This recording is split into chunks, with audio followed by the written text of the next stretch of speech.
All right. So what are the others? On the lost street? On traffic. Yeah. All right. Good.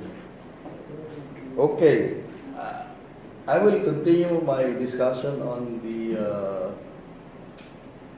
Still, we are on subjectivity. Okay. So hopefully, some of the things I'm going to discuss here were actually already touched or discussed in the previous meetings.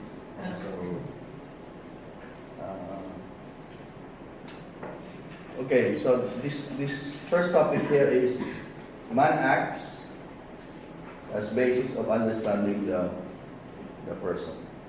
Okay. So there are two ways or two approaches or two methods, or well, we can say two ways by which we can gain understanding of the human person. So first would be our rational speculations, our reflections, okay? And the second is based on our experience. Okay? So rational speculation and experience can provide us with an understanding of what it is to be a human being. Now, on the part of experience, our lived experiences provide a wide range of data about our existence and our nature as a person. So it's not only because we can rationalize about human nature, our lived experience actually provides us with a wide range of data as to how we can understand ourselves as human beings. Now, one such datum for Wojtyla is the dynamic totality of man acts. By man acts, he meant human actions. So, this is one basic fact that Wojtyla uses as the starting point of his explanation of the human person. Of course, we can go back to the Operare essay. No? And that is actually the point of Wojtyla, that human action provides us with a nosological, by nosological we meant by nosological as an epistemic, okay? Nosological significance in the study of the human person.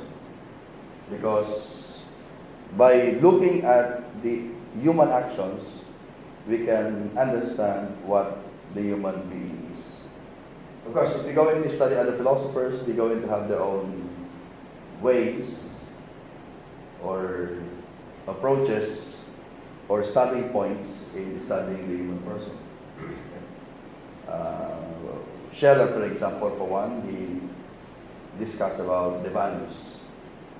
The values to understand what the human being is, or the fact that man can love. So, of course, every philosopher would have his own starting point in studying the human person.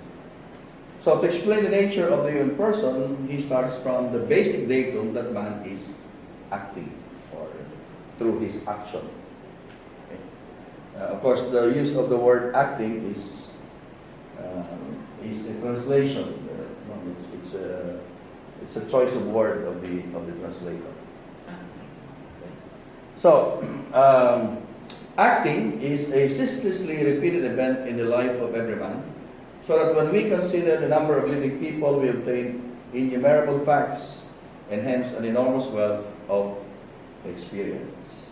So this is the justification of Wojtyla for choosing action as the starting point of his anthropology, or philosophy of the human person.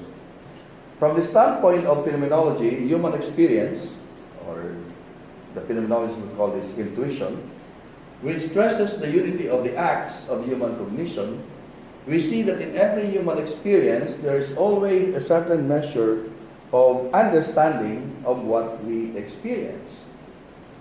Basic of which is the fact that we act no matter what action we perform.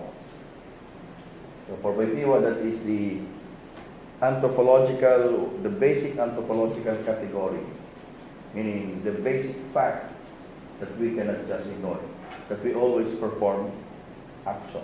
Of course, he's referring to action in a very general sense. And since the human person is the one acting, action as a datum of experience serves not only in apprehending action itself, but more importantly, in understanding the person. So by studying the human act, we don't just understand the act itself or the nature of the act.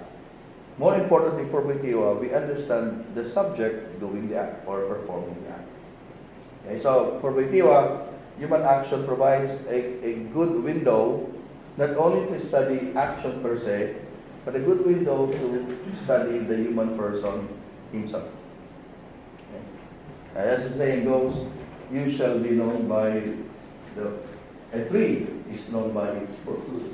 Okay. So if action is a fruit of the person, his action, then we shall know the person through his action. So if we look at the human action, we do not just understand the action per se, we also understand the one who is acting, that is the human person. And given the innumerable occurrences of human action, the datum man acts, or the human action, offers itself as a way of revealing the human person. The appropriate relation between person and action is clearly manifested in experience. So, for Wojtyla, yes, it's important that we do rational speculation. It's important that we reflect. But what is more important for Wojtyla is to look at this from the vantage point of human experience. Because human experience validates or somehow confirms the relationship between person and action. And this is this emphasis on experience is an obvious influence on Wojtyla of phenomenology. Okay, so that's a phenomenological influence on the part of Wojtyla. So you see here now how the combination of the philosophy of being and the philosophy of consciousness or experience is somehow put together in as he explains or as he develops now his own philosophy. So action reveals the person, and the person can be looked at through his action. And this is a quote from Wojtyla. For it lies in the nature of the correlation inherent in experience, in the very nature of man's acting, that action constitutes the specific moment whereby the person is revealed. Action is the precise moment where the person is revealed. I think we don't have to look at this philosophically, because even in common experience, you know the person, the kind of person your friend is, for example, by the way he acts or by the way he behaves. Right? As they say, action speaks louder than words.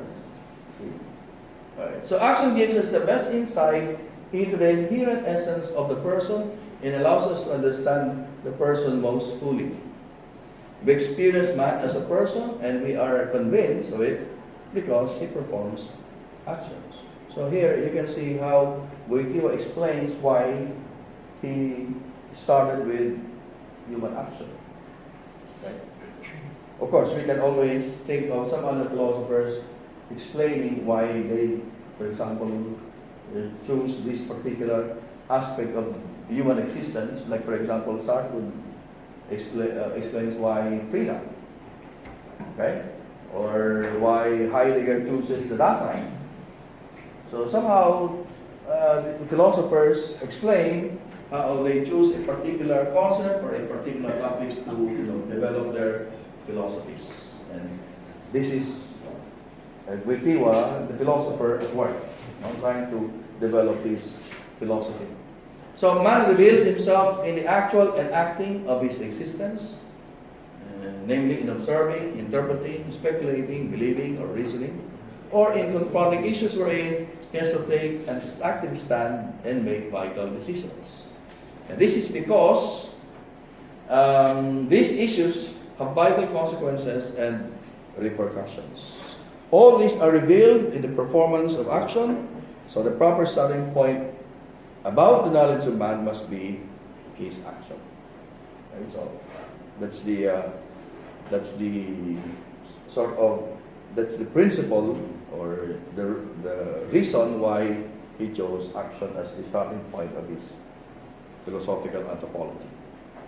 Now, let's go to the complete man, because yes, man is a subject. We have already talked about that. Man is a suppositum, a substratum. But from the vantage point of experience, we see that man is not just a substance. He is actually a concrete individual, a concrete subject. Man is not just an abstract subject, but a subject which, at the same time, a created being, and therefore an object, and who manifests his complexity in action. Okay? So, in experience, we see that man is a concrete individual, a concrete subject, and because he's a concrete subject, he performs action.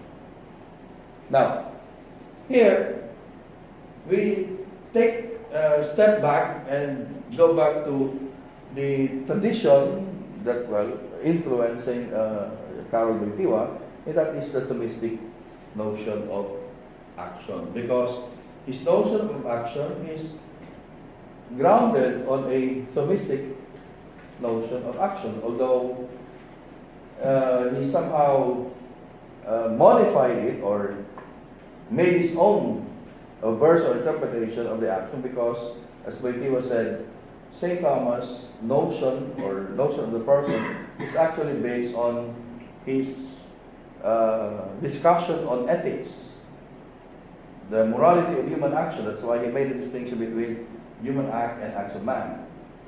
But according for Wojtyla, his intention or his project is different, because he's not doing a philosophy of human action in order to develop a kind of ethics, but he's using action in order to develop a kind of philosophical anthropology.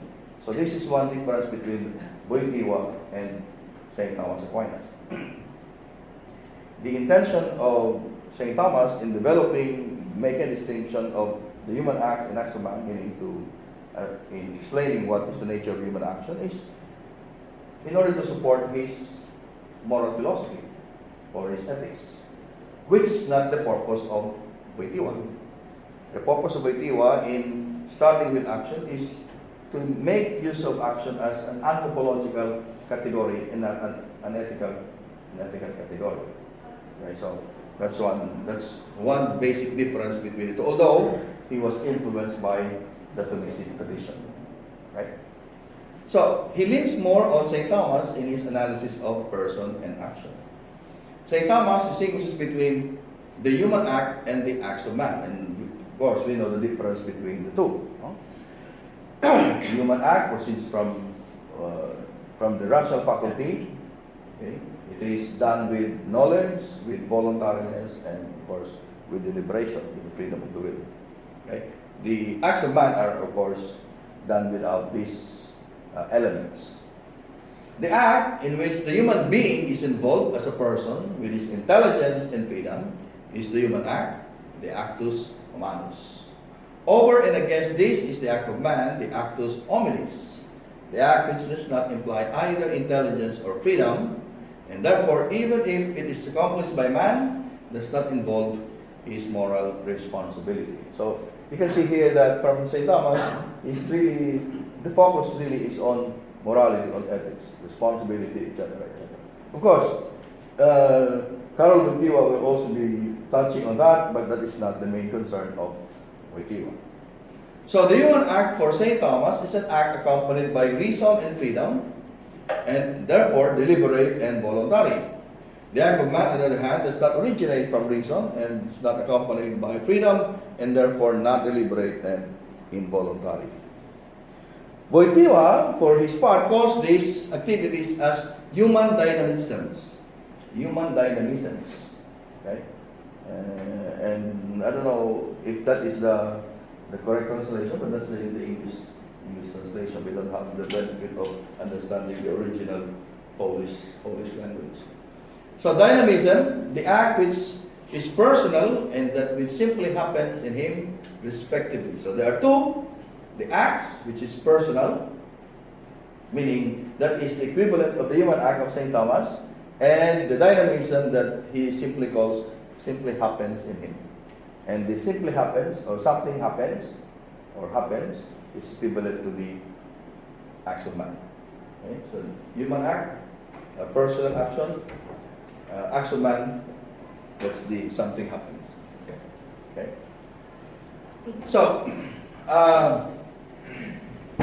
while St. Thomas uses the distinction between the human act and acts of man in his explication of the morality of human action, Wojtyla's focus and attention is more on anthropology more than on ethics. But of course, no anthropological discourse is possible in which consideration is not given to the fact that human beings are constitutively moral beings and the value of their action is primarily a moral value. So, again, as already said, the primary consideration is the anthropological, but you cannot do away with ethics because it will always touch on the moral value of the action. Okay. Now, so that's the one side. That's the philosophy of being. That's the Thomistic, right? But again, as I've said, he was influenced also of the other tradition, the philosophy of consciousness. Okay. So, significance of the philosophy of consciousness. Wojtyla also relies on the philosophy of consciousness in his own analysis of the human person and action. While he grounds his notion of person action on the Thomistic tradition, he also relies on the notion of consciousness to reveal the nature of person through action. Okay? So, at the background, we have already discussed this. The background of this philosophy, you have the two philosophies there, philosophy being anchored on the Thomistic tradition and philosophy of consciousness anchored on phenomenology. Okay, but of course that starts from the tradition of Descartes. Okay.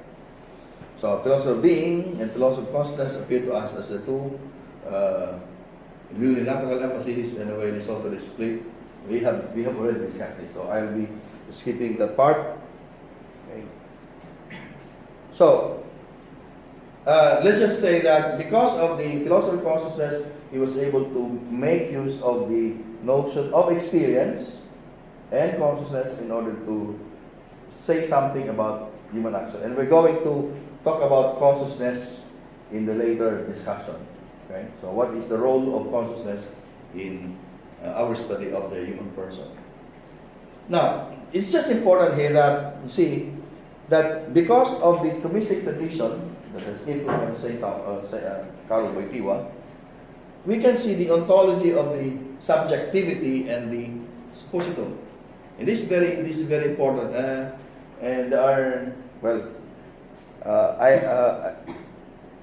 I will give you one particular article for you to read about the personalism of John Paul II or Wojtyla, which actually tackles on the two traditions that shape his philosophy, the philosophy of being and the philosophy of consciousness. And there's always that debate about whether consciousness is more important or phenomenology is more important than metaphysics. That's always been the debate in the philosophy of Karol Wojtyla, and there are always two sides of the debate. Okay? And I don't know, maybe because of my readings of St. Thomas, I take the side where I say, well, the important thing for Karol Wojtyla is the ontology. He used the phenomenology, but at the base of his philosophy would be Thomistic metaphysics. Okay? And this is how I argue for that. No? So the ontology of subjectivity and this. Wojtyla presents a modified meaning of subject and subjectivity based on the Thomistic and the Thomistic tradition and the phenomenological tradition.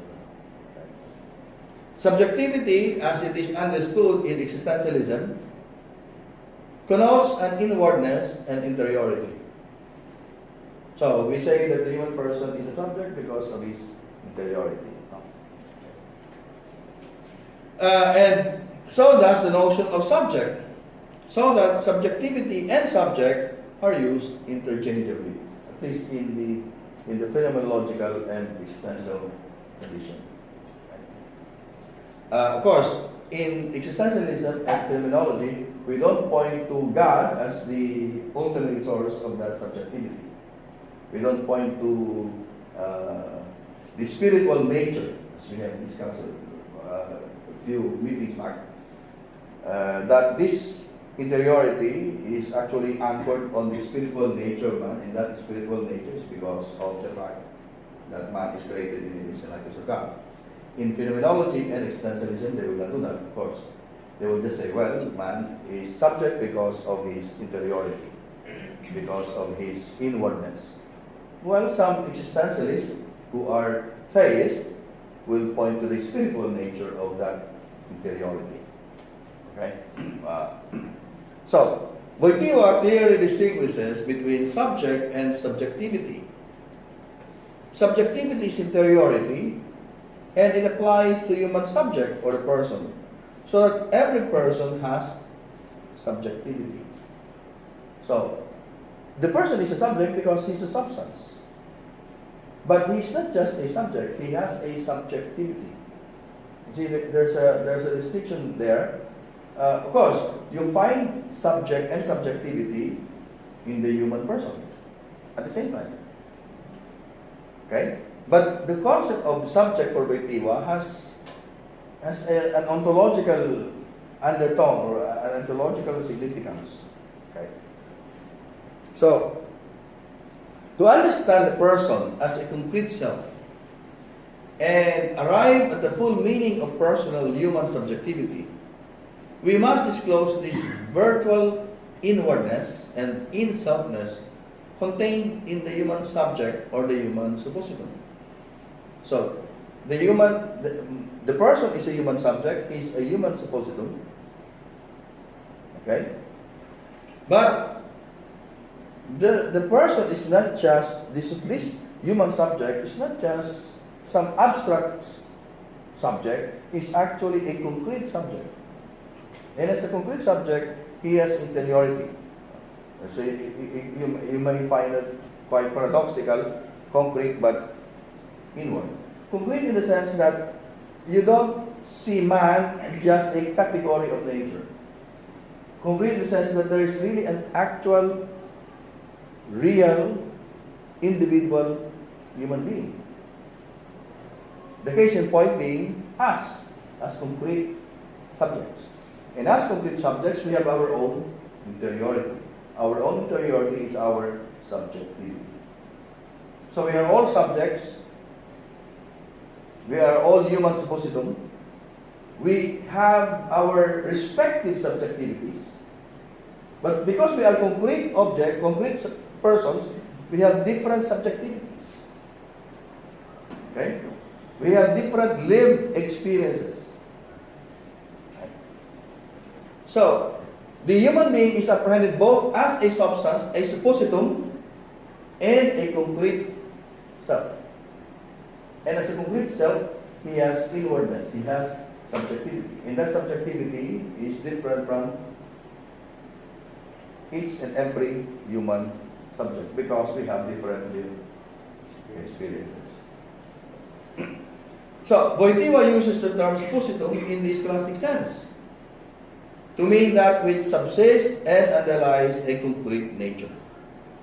Wojtyla applies this notion to the human person. So he said, to say that the human being is given in experience as a suppositum is to say that the whole experience of the human being, which reveals the human being to us as someone who exists and acts, both allows and legitimately requires us to conceive the human being as the subject of that existence and activity.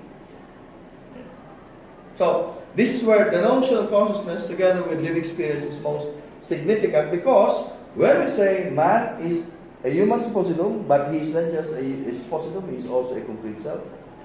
What allows us to understand the human person as a concrete self is the idea of consciousness and lived experience. Okay?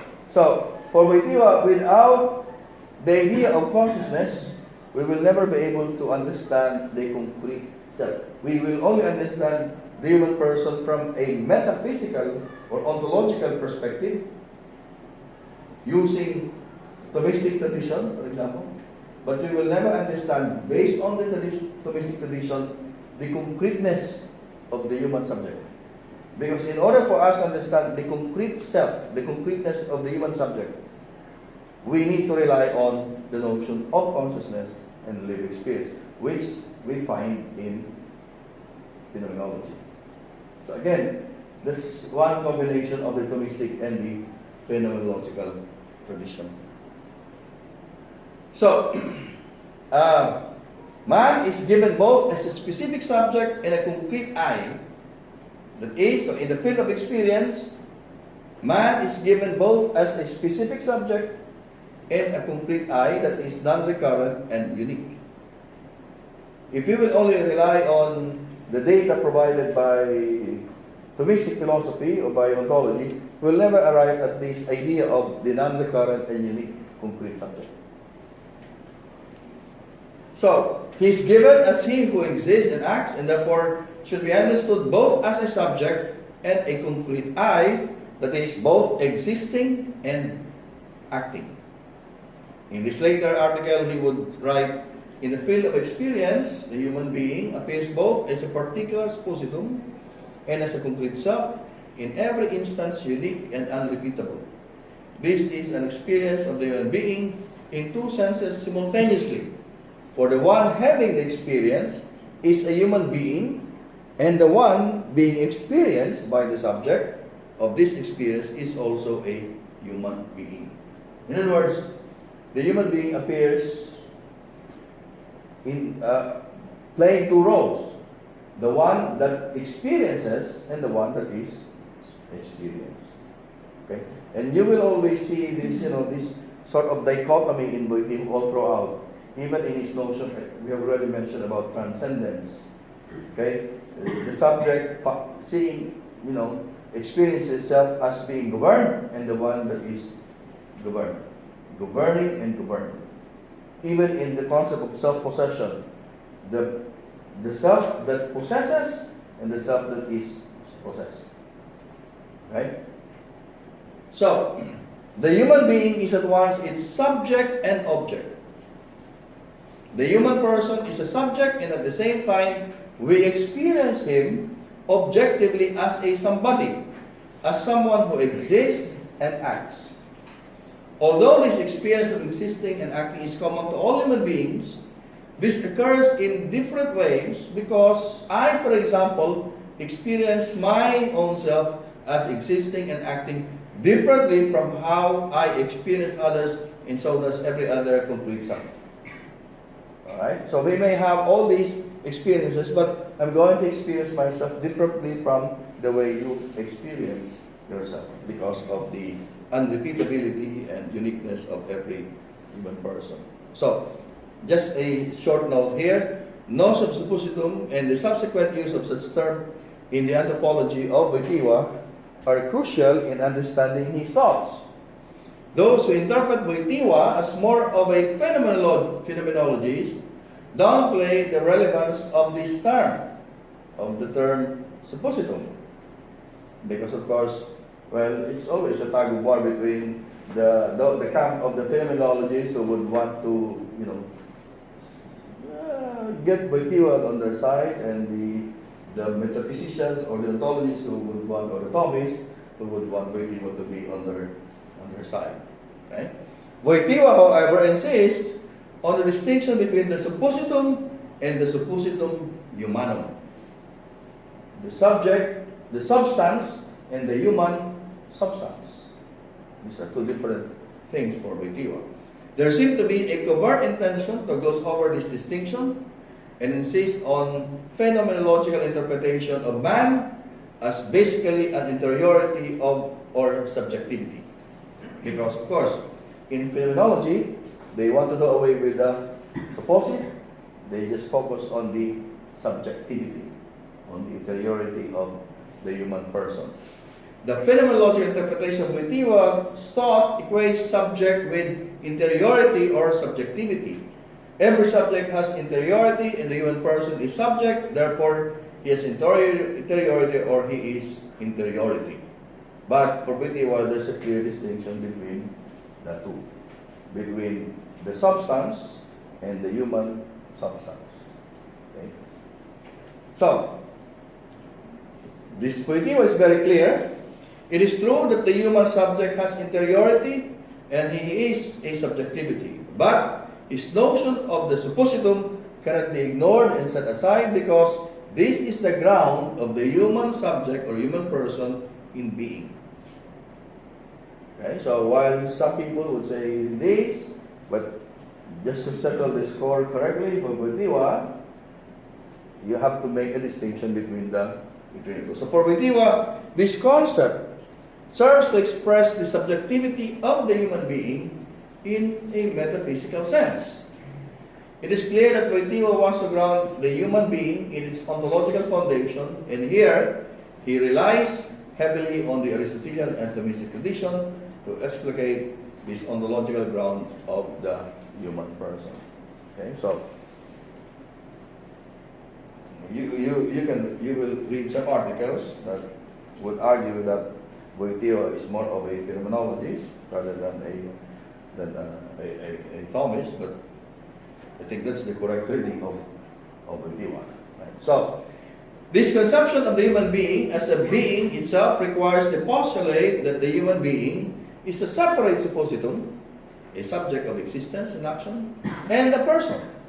So, according to Wojtyla, the Aristotelian definition and subsequently the Boethian definition mainly mark out the metaphysical terrain, the dimension of being, in which personal human subjectivity is realized, creating, in a sense, a condition for building upon this terrain on the basis of experience. So, sort of, this is the foundation, and then, based on experience, we come to understand the completeness of the human person. Okay? So,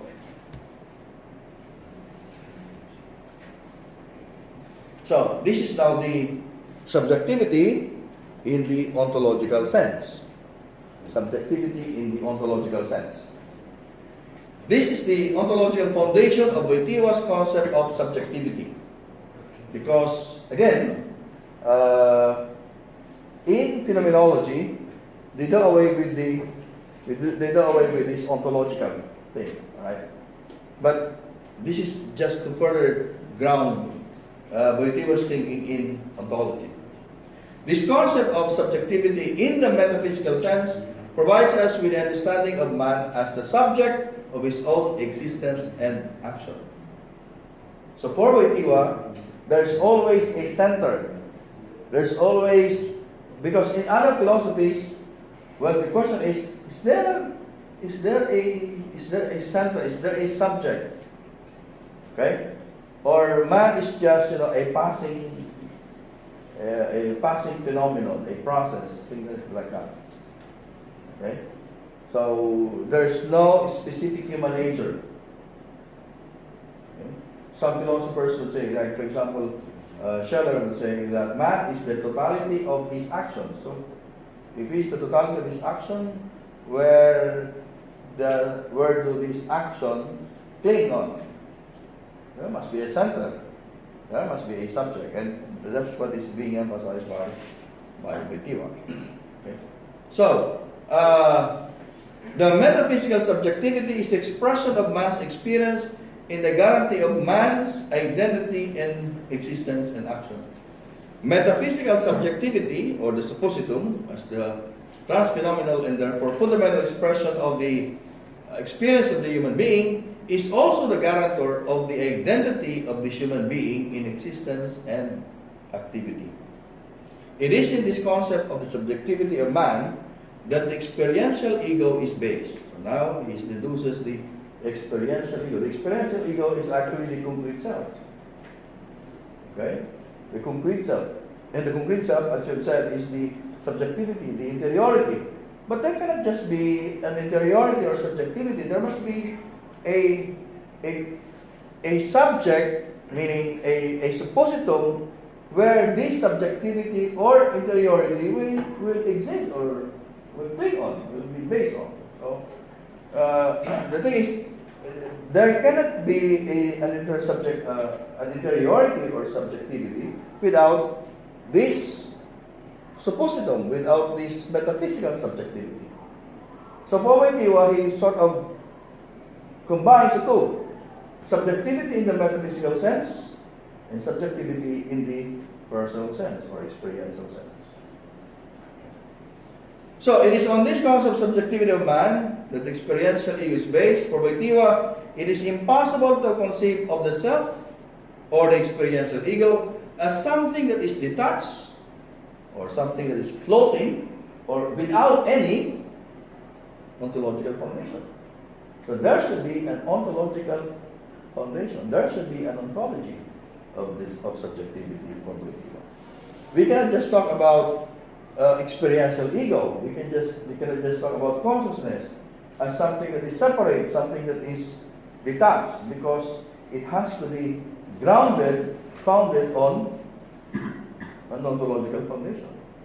That's the point of Wojtyla here. Of course, some other philosophers, existentialist and phenomenology, will just dismiss that because, well, I don't know, how it's like, I don't know if you're familiar with the idea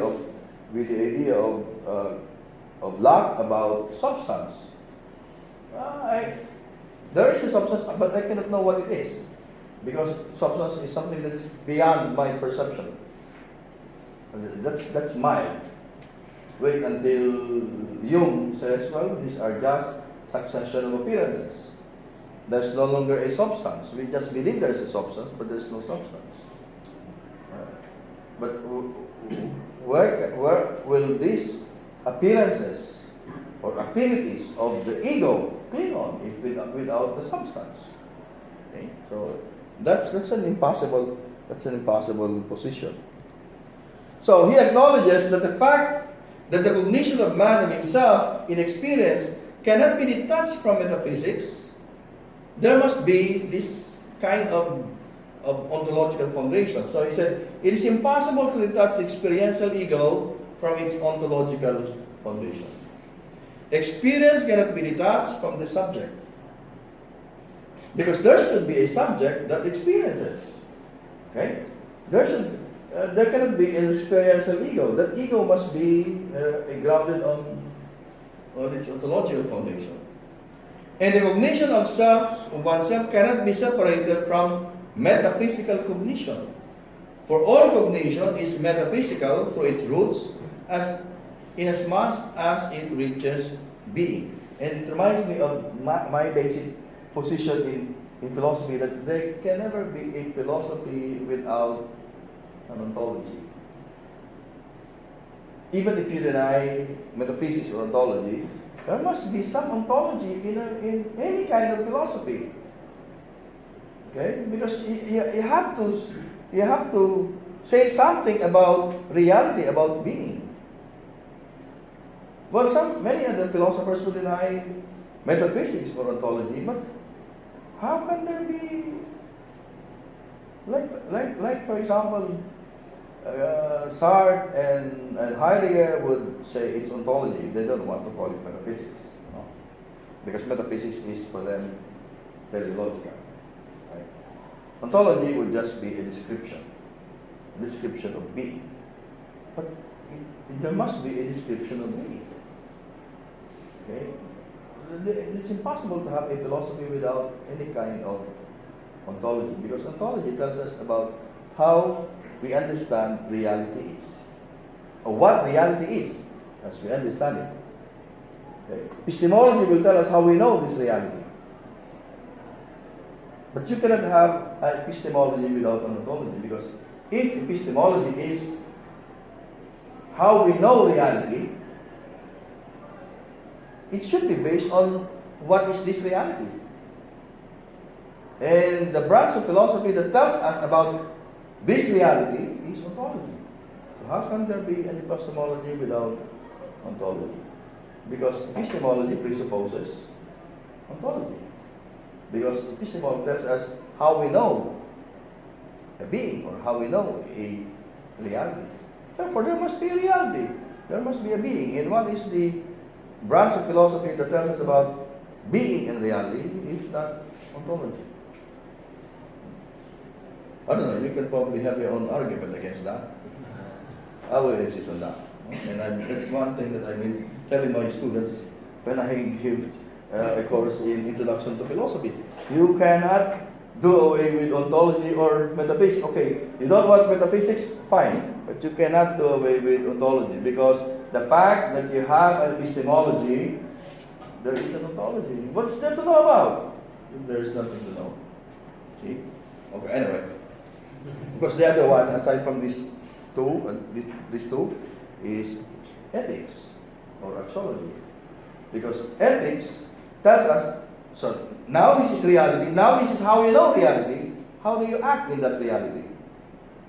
And how to act is the concern of ethics or moral philosophy.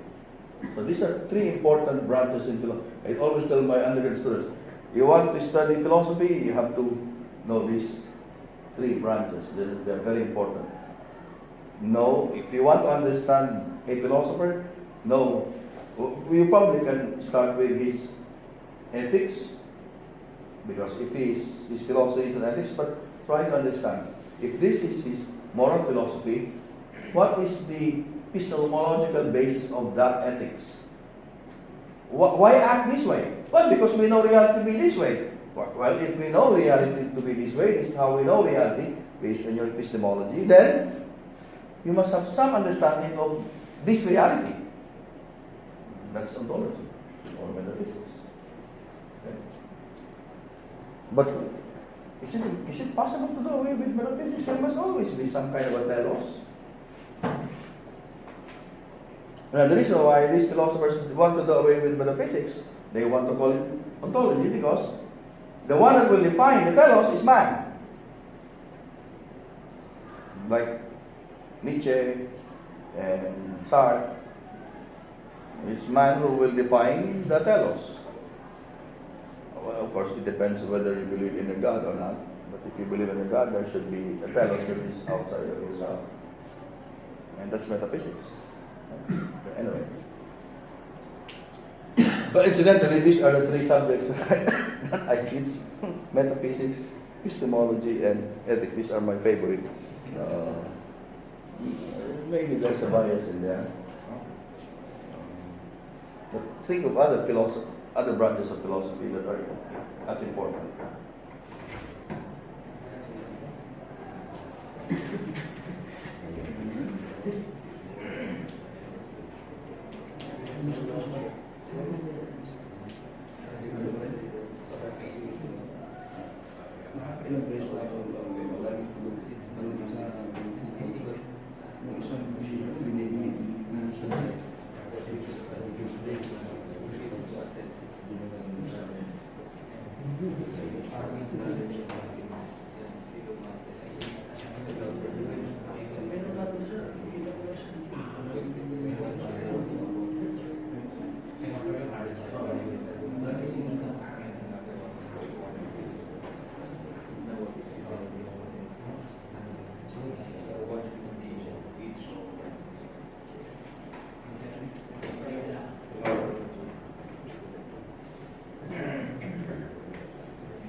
Alright, so we continue. Any question, by the way?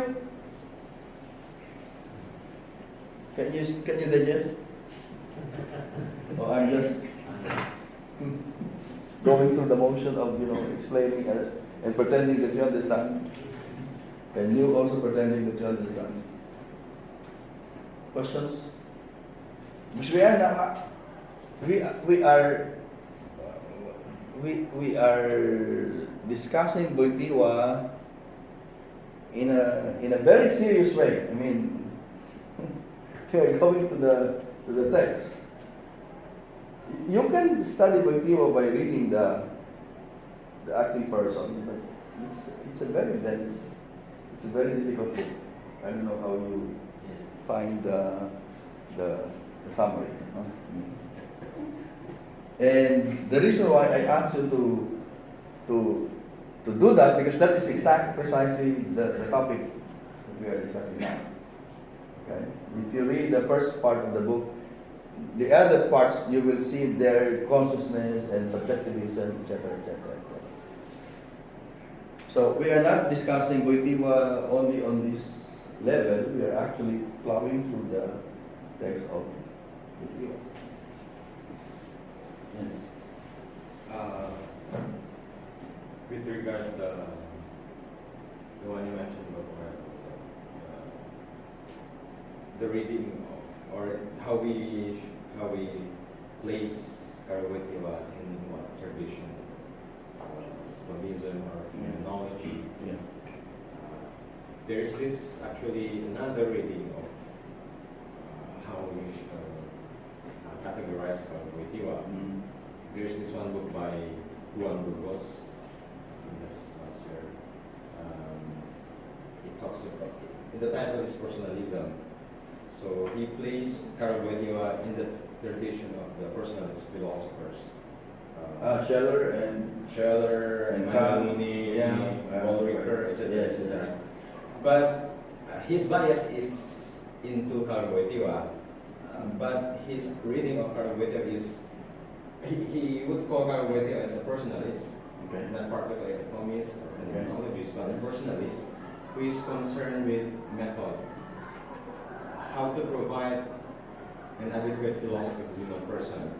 And the two ways undertook by Karol Wojtyla is to somehow to marry Thomism and phenomenology. But of course, my bias is just like being a Dominican. I would really say that if we are reading that in person, it is very clear that Wojtyla is a Thomist. He even mentioned that he is a poor disciple of St. Thomas Aquinas. But he saw the importance of phenomenology to complement, to provide an adequate philosophy to the human person. So we cannot really do away with metaphysics. Yes. It's very important. Well, of course, he combines the two traditions. It's impossible to understand Wojtyla without fully understanding how the phenomenological tradition shaped his thought and his philosophy. But if we say what would be the right reading of Wojtyla, I would say that based on the way you explained, that he is more, for him, Wojtyla is more of a personalist than a Thomist or phenomenalist. That's correct. But the question there is, what is the basis of that personalism? Is it a kind of personalism that is based more on the phenomenological tradition or more on the Thomist tradition? I would say it's based on both, but the very foundation of that personalism would be the philosophy of St. Thomas, enhanced by the phenomenological tradition. Because as you can see, from the ontological, there should be the concrete, there should be the based on experience. Okay. Of course, people will say, oh, why problematize that? Okay. Why problematize that? This is the way it is. But of course, if you are reading Wojtyla on this level, you don't have to problematize that. But if you go deep into his thought, that becomes problematic. So it's your choice. You can read Wojtyla on this level, and that's not a problem. Like for example, in the case of that book, it's not a problem because he's only looking at Wojtyla from a personalistic perspective. But if you are a scholar of Wojtyla and you want to go to deep into his thoughts, then becomes a problematic. And of course, you will have to make your own interpretation based on your readings. So for me, a reading of Wojtyla that would just say he's personalist and just any of those personalists is a very shallow reading of Wojtyla, unless you go to that problematic between the influence of Thomism and phenomenology, and you have to have your own position or you have to have your own stance on on the problem. And that's fine. So there are many different levels of scholarship, of readings, and one of that would be just to, you can understand Wojtyla from the secondary sources, no problem. No? You can understand Wojtyla by reading this book, no problem, but that's just my own interpretation. So if you read Wojtyla, the acting person, and go into the influence, that's a different level of understanding of Wojtyla. So you choose what kind of understanding you're going to have of Wojtyla. Right? Okay, anyway, so I'm going to skip some of these parts here. That's the subjectivity on the ontological sense. Now, let's go to subjectivity in the personal sense. So it's not enough that we conceive of subjectivity only in the metaphysical sense. It's not enough that we understand man as existing and acting subject. We must, as Wojtyla points out, reveal the subjectivity that is proper to man, and that is personal subjectivity. So you have the ontological subjectivity, and now the personal subjectivity. Okay. So, the human subject must reveal itself as a person. Thus, it's not enough that we consider and understand man in its metaphysical subjectivity. The metaphysical subjectivity must appear as personal subjectivity. And Wojtyla offers 2 points necessary for a holistic understanding of human subjectivity: the metaphysical and the experiential. Man experiences himself as a personal subject if he is conscious that he possesses and dominates himself. That's important. If he is conscious, so man experiences himself as a personal subject if he is conscious that he possesses and dominates himself. Dominate meaning he governs himself. The experience of one's own personal subjectivity is nothing other than a full actualization of everything contained virtually in the human subject in the metaphysical subjectivity. It is therefore better to coordinate and join together the 2 aspects, the aspect of being and the aspect of consciousness, the aspect of acts with the aspect of experience. So the important thing here is the first one, man experiences himself as a personal subject if he is conscious that he possesses and dominates himself. So the first main concept that he discussed after this would be human consciousness. Okay, so that's where we are going now, and your reading of the acting person will help you understand this discussion. Okay. So, consciousness and subjectivism. The notion of consciousness is another cornerstone in Wojtyla's study of the nature of the human person. Consciousness is one aspect of the human person through which we can look deeper into his innermost element. Sort of gateway into the interiority of the human person. Because we always say, man has interiority, man has subjectivity, but the question is, how do we gain access to that interiority? Or how do we gain access to that subjectivity? And the gateway, the access to that is consciousness. So again, he's using this, of course, other philosophers like, of course, Scheller, and of course, before him, Husserl already talked about consciousness. But again, Wojtyla took this idea of consciousness and appropriated it for his own philosophical project. So, Wojtyla offers a new way of interpreting consciousness, a new way of looking into human consciousness, which is different from the Thomistic, the post-Cartesian, and phenomenological description. So, we can see that this has been touched by different traditions, but Wojtyla has his own way of explaining or interpreting consciousness. This arguably is the original contribution of Wojtyla to the discussion on the nature of consciousness. So he devotes actually very long discussion of consciousness in the acting person. So you know that consciousness is as important as the notion of participation or integration, because that's one of the first that he discussed. Participation is actually the last chapter. No? You can say probably it's an afterthought, but no, of course it's not an afterthought because you act and at the same time you act together with others. So it's an important part of the whole corpus. Okay, so while he uses the phenomenological approach in elaborating his notion of consciousness, he is also aware of the limitations of such approach and exposes the shortcomings of such philosophy. Okay? So he observes the fact that the notion of consciousness is not fully developed in this classic tradition, where human action is regarded more as a voluntary act, not as a conscious act. That's one, no? Of course, in the sense, Wojtyla is quite friendly to the Thomistic tradition because there is no really, I don't know if there is such a fully developed idea of consciousness in St. Thomas. Okay? Consciousness.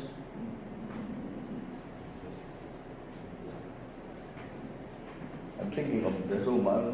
No discussion on the consciousness there. In his other words, no. He's just being political here. When I read that, I said, not fully developed. Well, not fully developed is not a very accurate term. Maybe there's nothing at all. He's, according to the word, he's implied, or Yeah. hidden, or just presumed Yes. consciousness. Yeah. So nothing Alright, anyway, so he notes that St. Thomas presents a totally different picture of person, where consciousness is only an accident of the rational nature of the human being, and Aquinas does not concentrate on the analysis of consciousness. But consciousness is implicitly present in the Thomistic concept of the human act, especially in its analysis of human rational nature and in its concept of the rationality of the will. So, it's now the task of contemporary Christian philosopher to supplement the traditional concept of persona humana with a theory of consciousness. Okay, so anyway, see I did not erase that source. That's Kubchak. Okay, that's a Dominican. No, I think he's still alive. Why should he die? No, I mean, no, we all die. For sure die. But I mean, I don't know if you are reading the news about this controversy in the Pontifical Institute, the John Paul II Institute for Marriage and Family in the Vatican. The administrations and the faculty of this Pontifical Institute were kicked out, replaced by some other, other cardinals and so on and so forth. Kupchak was one of the original, I think, was one of the original professors in that institute. Now I think he's out. So we have a different changing direction. Yeah, changing directions. Okay, changing directions. And one article said that at the center of this controversy is the encyclical of Francis, the Judicia Mons. Anyway, that's a controversy that probably you can discuss among yourself. But I don't want to. Because I also love Francis. Okay. Anyway, the Holy Spirit will guide us. I don't worry. Okay. Husserl's notion of consciousness. You know this already, of course. No? So, but we just breeze through this. So, in the Australian tradition, we are introduced to the concept of pure consciousness. A concept that Wojtyla points out leads to the subjectivistic interpretation of man. Sometimes the use of the term subject, subjectivity, subjectivism, subjectivistic could be rather confusing. Right? So, for Husserl, consciousness is intentional. Okay? So, consciousness is always consciousness of something. So, intentionality is the characteristic property of our consciousness. Consciousness is always directed to that which is not itself, which means that it belongs to the essence of our consciousness to form a meaning. But towards his later writings, Husserl becomes increasingly radical in his view as he places more emphasis on the role of consciousness in experience. His notion of consciousness as activity is transformed into a transcendental ego that is identical throughout its acts. This is of course Wojtyla explaining Husserl. Okay? So Husserl has sought to find a middle path between realism and idealism. However, there's always an ambiguity or tension in his phenomenology that could not be resolved, and that drives him, according to some interpreters, into the ranks of the idealist. In his earlier writings, he says that the objects we experience are given in experience. Okay. Here, consciousness plays a partially passive role as the various aspects and structures of the phenomena reveal themselves to us. So, the epoche, to let things be, no? The phenomenon, let the phenomenon reveal itself. But in his later writings, Husserl speaks of a phenomena as constituted by consciousness. So instead of the consciousness being passive, now it becomes more active in constituting the phenomena or the object. Wojtyla criticizes the Husserlian notion of consciousness, especially in the latter sense of consciousness. His transcendental consciousness leads to the conception of consciousness as separate entity from man. So in his analysis of subjectivity, Wojtyla has consistently avoided such error of subjectivism. This is the idea of subjectivism, of making consciousness as a separate entity. That's the meaning of subjectivism. Okay. So, that of conceiving subjectivity or consciousness as a separate and independent subject.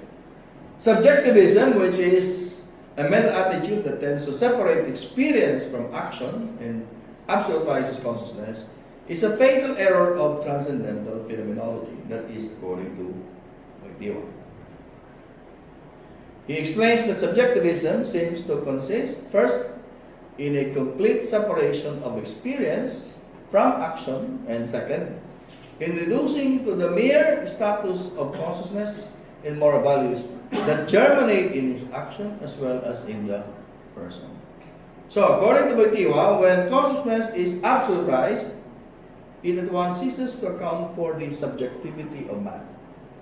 Because when you look at the subjectivity of man, consciousness is part of that subjectivity, not an independent or separate entity. It becomes a substitute for the subject. Hence, subjectivism conceives consciousness as a total and exclusive subject, the subject of experiences and values. But for Wojtyla, the subject of experience and values is none other than man himself, not a separate subject like consciousness. Now, when we begin to accept pure consciousness or pure subject, we no longer are interpreting the real subjectivity of man, because the real subjectivity of man is a complete self, not a pure consciousness or a pure subject. So for Wojtyla, the radical view of Husserl, especially in his later writings, tend towards subjectivism. The first part, fine, because consciousness there is a passive, it's a passive capacity, but it's not as active as in the later states of the thoughts of Husserl. So, in this phenomenological approach, experiences and values lose their status in reality and ceases to be real, and consciousness ultimately ceases to be real. This path of subjectivism leads to idealism. This is the path taken by transcendental philosophy, which attempts to investigate the acts of cognition as intentional acts of consciousness, or the acts directed toward intrasubjective and objective contents or phenomena. But again, for Wojtyla, the acts of cognition as intentional acts of consciousness are actually acts of the human person, not of a separate entity. So Wojtyla, author of his analysis, has consistently avoided and criticized this position, and he maintains that we cannot make consciousness an autonomous subject or a separate and self-contained reality. He clarifies that while it may be granted that person and action are constituted in consciousness, to the extent that consciousness always reflects the existence or esse and activity or operari of that self, still the experience of the human being reveals that consciousness is always subjectified on the self. Meaning, consciousness is always part of the subject, never a separate entity or an independent entity. It is always part, although essential, it's always a part of the human subject. So you cannot absolutize consciousness. And you cannot say the acts of consciousness are the acts of consciousness itself, because the acts of consciousness are the very act of the human person. So therefore, the basis of consciousness is always the human subject or the human suppositum. So you cannot have a consciousness that is separate, because that consciousness is always connected based on the human supposit or the human subject. Okay? So here, if consciousness is part of the subject, what is now the role of consciousness in the subject? And Wojtyla now here develops his own idea or notion of consciousness. Wojtyla stresses that consciousness is an essential element and plays a key role in understanding the personal subjectivity of the human person. Now, in order to fully comprehend the role of consciousness, we must disclose it in the totality of human dynamisms and showing it as a constitutive property of action. It's a property of the action. Of course, it's a property of the action, and the action is an action of man. Therefore, consciousness is part of the constitution of the human person, not a separate subject. So, this way of seeing and interpreting consciousness, that is, in the substantival and subjective sense, protects us from conceiving it as an autonomous and self-contained subject. So, consciousness is important in understanding how we are able to establish a relationship with ourselves. Okay? So, consciousness allows us, it's a gateway. Okay? It's a gateway in understanding our interiority. So here, Wojtyla is saying now that with consciousness allows us to establish a relationship with ourselves. It's not only that consciousness allows us to know ourselves, it also allows us to establish a relationship with ourselves. So although consciousness seems to function like cognition, because you can say to be aware is to know, right? To be aware is to know. Somehow you can say that, but these are two different functions. The function of consciousness is not purely cognitive, because cognition constitutes the meaning of cognitive objects. In cognition, we try to understand and we form meaning to those things that we understand or we are aware of. So if I know this chair, I form a cognitive, a cognitive element or a cognitive something of this chair in my mind. But that is not the role of consciousness. Consciousness does not constitute meaning. It's the cognition that constitutes the meaning. So you see here, I think it's because of the Thomistic influence on Wojtyla, especially about the Thomistic notion of knowledge, that he recognizes that consciousness and cognition are two different things. To be aware and to know are two different things. To know is to form meaning or to form ideas. To be conscious is just to be aware of something. Of course, you cannot know without awareness. You cannot have cognition without consciousness. But consciousness alone will not lead to cognition. Okay? So, cognition is related to comprehension and formation of meanings. It is not a function of consciousness to comprehend and form meanings and concepts. This is, of course, a total breakaway from the Husserlian interpretation of consciousness as constituting the meaning of objects. You see the difference now between Wojtyla, leaning, of course, although Wojtyla's interpretation of consciousness, although he used the idea of consciousness of the phenomenologist, but he's well informed of the theory of knowledge of St. Thomas. That's why he can make a distinction between function of consciousness and the function of cognition. Okay? So we are now actually at the very heart of the thought of Wojtyla. We are trying to analyze how he's, developing his interpretation and making all these distinctions. And that's, I think, you cannot do that unless you are fully informed or really entranced into the tradition, because it's difficult to see that. Well, of course, since I'm assuming that we know St. Thomas, so we can see the difference. But anybody who is not well versed on St. Thomas, I don't know. Well, of course, they may see the difference, but maybe in a different perspective. But anyway, so his understanding of cognitive power. Yes. According to example of the second. For me, it's a little different from Thomas Aquinas. In fact, he's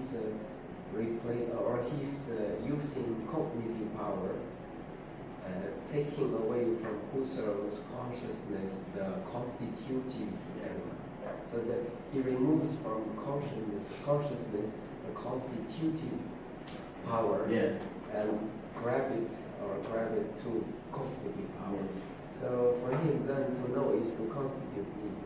However, then that's a little different for me from Thomas Aquinas. Yeah, of course. Thomas Aquinas says that to know is to unite, to have the objective united in the subjective, rather than I constitute a meaning there.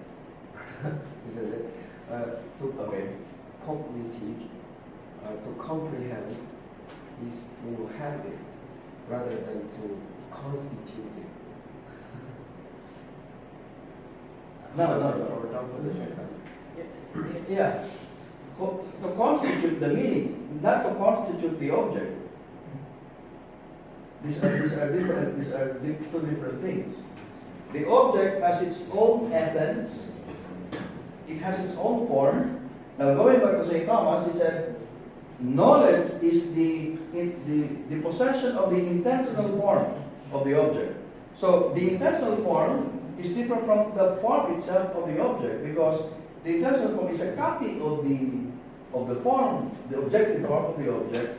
So this intention is formed by the rational, by the faculty. Yeah, I think of course because he's using Husserl here, so somehow he's still relying on the language. I mean, you are using consciousness, so you are right, Father. It takes away the constitutive element of consciousness, away from consciousness, and brings it back to the cognitive powers. But of course, the question is, how does this cognitive power now constitute the meaning or the form? Of course, you can go back now to St. Thomas by saying that that cognition is the possession of the intentional form of the object. So what is constituted or formed by the cognitive power is the image, the representation not the very form of the object, because the form of the object, it has its own objective, it is objective, meaning a book will have its own form, but how do I know the book? I'm going to form an intentional form of the book, which may not be equal or as perfect as the real form of the book. Yes? Correct me if I'm wrong. Is Wojtyla saying that the human cognitive process is prior to the function of consciousness? Like No. there must be first a cognized object for the consciousness to be something, to be aware of. No, there must be a consciousness first before cognition. But consciousness alone will not lead to cognition, because these are two different functions. Cognition, cognition is when we form meaning, or when we constitute meaning that we will possess the intentional form. And that's not the function of consciousness. That's the function of our cognitive faculty, like the sense and the intellect. But cognitive power conditions consciousness. Yes. So Yes. your level of consciousness is dependent on your level of cognition. Yes, of course, yes. Yes. Later on, you will see that. You will see that there. Okay. So it's not a function of consciousness to comprehend and form meanings and concepts. Concepts are ideas. Okay. So that belongs to the cognitive powers to form concept. Okay. And of course, you can go back to the mental part, to the three mental operations of apprehension, judgment, and reasoning. That's how Thomas would explain this cognitive function. So, however, consciousness interiorizes everything that man cognizes. It interiorizes everything that we know. We become actually aware of the things that we know. So you have consciousness, you have to be aware in order to know, and then when you know, again, consciousness comes in and makes you aware of the things that you know. And that's based on our experience. You take the exam, you become aware of what you know. See? Of course, your consciousness can fail you. Or your memory can fail you. Okay. So everything, including everything that the individual cognizes from within in acts of self-knowledge, and makes it all a content of the subjects meaning the subjects to the experiences. So it is consciousness that interiorizes everything that we experience, everything that we know, the meanings, the concepts, including the motives, intentions, wishes, and aspirations of the subject. However, it does not form any meaning or interpretation or concept of what we experience, because that's a function of the cognitive powers. Okay? And these are very, splitting the distinction that only a philosopher understands. Thomas, for example, or have this good grasp of how we know, can make that distinction. Okay? So, consciousness plays a key role in the formation of the relation of the subject, self-subject to itself. To be a subject and to experience oneself as a subject are two different things, and they happen on two different dimensions. So, to be a subject and to experience oneself as a subject are two different things. And what makes possible our experience, when we experience ourselves as a subject, that's consciousness. Without consciousness, we will never experience ourselves as a subject. So for Wojtyla, consciousness is very important. Now the human subject comes into contact with the actual reality of the human self in the experience of the self as a subject. In other words, I become at once both the subject who experiences and the object that is experienced because of consciousness. So, through the mediation of consciousness, the human subject becomes a human self and is revealed to itself as a self. And I think that's what is lacking in the animals. Can they have a consciousness of themselves? Can they have a relationship with themselves? You know, the existentialists like Heidegger and Jaspers would say, or even Sartre would say, man exists. And by exist, they mean man can stand out of itself and look into itself. For Heidegger, man is a Dasein precisely because of that. He can establish a relationship with himself. He becomes aware of himself, but of course, that is not possible unless you have consciousness. That's why for Sartre, it's very important to say that the pourçois, what distinguishes the en soi from the pourçois is consciousness. The en soi is unconscious. The pourçois is conscious of itself. So for these philosophers, consciousness is really very, very important. It is consciousness that allows the subject to establish a relationship. Without consciousness, the human subject can never establish a relation with its own self. It can never have an experience of itself. It can never know itself. Knowing oneself and establishing a relation with oneself is possible because of consciousness. I wonder if Socrates realized that. He could have said, well, know thyself. He said, know thyself. And maybe he should have added, then that is only possible because of consciousness. The unexamined life is not worth living, and you can never examine your life without consciousness. Maybe we should modify the Socratic dictum. Know thyself. And knowing thyself is only possible because of consciousness.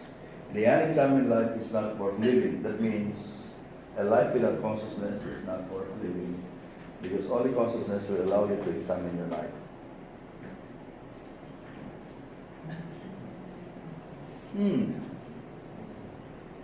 So, however, this doesn't mean that the human self is reducible to consciousness. So, it always goes back to that, no? As the transcendental phenomenology of Husserl would suggest, rather, the human subject has an experience of itself because of consciousness. And Wojtyla would insist, human beings are subjects, and even subjects completely in acto, so to speak, only when they experience themselves as subject. And this is possible because of consciousness. All right. So let's proceed. Okay. Any questions so far? Yes. Reading the major role of consciousness, one is really tempted to think that it is really an independent faculty, because it really plays a major role in really understanding the interior of the subject. Can we, but of course, following the thought of Karol Wojtyla, it's not an independent subject. Yes. But can you somehow say that consciousness is, if the intellect, or having its cognitive powers, would grasp everything to objectify the objects, to form certain meanings, like it's just a dry process, raw process, but consciousness somehow refines everything, like the object of the cognition, and through consciousness, the understanding of the object cognized is refined. Like, I don't think it's the consciousness that refines, it's the cognitive power that refines. And as Father Brother mentioned, it's our consciousness is also conditioned by our cognitive powers. Because, of course, based on our experience, the more developed your cognitive powers are, the more that you become aware of certain things. If your cognitive power is not fully developed, then you will not be aware and be conscious of certain things. So, like for example, we are doing philosophy, we become aware of this, but can you imagine other people who are not into philosophy being aware of certain like that? So the point being is, it's not consciousness that refines, it's actually our cognitive powers that refines and conditions how our consciousness acts or performs. Yeah, according to my reading right here in page 37, it says self-knowledge of the cognitive power has as its object not only the person and the action, but also the person as being aware of himself and aware of his action. So this awareness is objectivized by self-knowledge. So the cognitive power objectivizes everything that seems subjective. However, consciousness have another function, that is to constitute experience. Like it is by consciousness, not only simply mirroring or reflecting or illuminating, but the most essential function is to constitute experience. It is through consciousness I experience myself as the one knowing, as the one acting. I experience the fact. I don't simply cognitive the fact, but I experience myself as knowing, as existing, as acting. However, the self-knowledge objectivizes everything that is conscious. That's why man or the subject is at the same time objectivized subject and also a subjectivized experience. It is by consciousness I experience myself as a subject, but by cognitive power I objectivize my entire subjectivity. Okay. Through my reading, I find Yes. that. That's right. So the point is that consciousness constitute experience. Yes. So it's not constituting the object. Yes. It's constituting how we experience things. Okay? And then our cognitive powers objectivizes the things that we experience, because our experience could be subjective. And in fact, the last part of the discussion will be the emotionalization of our consciousness. So the cognitive power, when it objectivizes what we experience, removes this emotionalization of consciousness to really see, to be objective about what the things that we know. And later on, with you, will also include the truthfulness of the things that we experience. Truthfulness. So truth must have some objective, Now, he's talking now of value. So because we can also be aware, we can also experience values. But values can be colored by our emotions.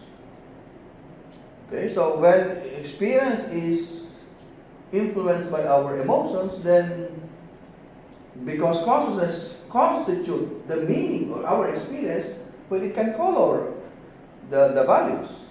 And here comes the cognitive power, especially reason. Its object is truth, and therefore it will objectivize again the values that we choose. Whether that value is an objective value or it's just a perceived or experienced value without any subjective or objective basis. In fact, if the emotion becomes too strong, Oh yeah. no experience happens. It's simply a primitive undergoing. And that is actually an answer to the emotive tendency of Max Scheler, because he puts premium, importance on the emotion. Of course, Wojtyla recognizes the value of emotions, because that's the starting point when we feel the value of something. Okay? For example, when we talk about love, well, first level of love is attraction, and you're probably attracted to a value that you experience. By experience, meaning a value that you may not know, but you probably just feel. But of course, comes the cognitive power again, reason again, and objectivizes everything. All right. So, shall we continue, or you have other questions? All right. So, consciousness and the human act. Human action is the human dynamism that enables us to know the human person most fully. So we have already said that. Okay, it serves as a source of knowledge of the person. The fullest and most comprehensive interpretation of that dynamism is the only way of bringing into view the whole reality of the person. And Wojtyla clarifies that it is only man's deliberate acting that we can call act or action. So deliberate acting, that's similar or equivalent to the human act of Saint Thomas. Human action as a human dynamism is a conscious activity. Hence, we should know the significance of consciousness in the understanding of human action. The human act, in the traditional sense, puts more emphasis on deliberateness or voluntariness. That is from the Aristotelian tradition. Human action is primarily an ethical category, and the emphasis is on voluntariness and culpability of the human agent and the ethical character of the action. However, for Wojtyla, action means conscious action. Human action must also be regarded as a conscious act. Must also, so put emphasis on the also. It must also be considered as a conscious act. When we say conscious acting, we implicitly refer to the kind of acting that is related to and characteristic of the will. The phrase conscious acting to some extent corresponds to the voluntary act of the Aristotelian and Thomistic tradition. Wojtyla wants to expose the fact that consciousness constitutes a specific and unique aspect of human action. Now we go to we'll be discussing this, consciousness and cognition. So I can see that some of your questions are coming already from the readings. So Wojtyla's interpretation of consciousness is clearly different from that of the other thinkers in the phenomenological tradition, particularly Husserl. For Wojtyla, the fundamental function of consciousness consists not in intentional cognition, because cognition is already forming concepts and meaning, but in mirroring the objects that are already known to the subject. So consciousness is an understanding of what has already been understood. Hence, consciousness is different from cognition or knowledge. Consciousness does not have an intentional or objectifying character, because that belongs to cognition. Husserl defines intentionality as the unique peculiarity of experience to be always the consciousness of something. And Wojtyla agrees with that phenomenological position. But he bases his anthropological reflection on the Aristotelian notion of act and defines intentionality of human cognition different from Husserl.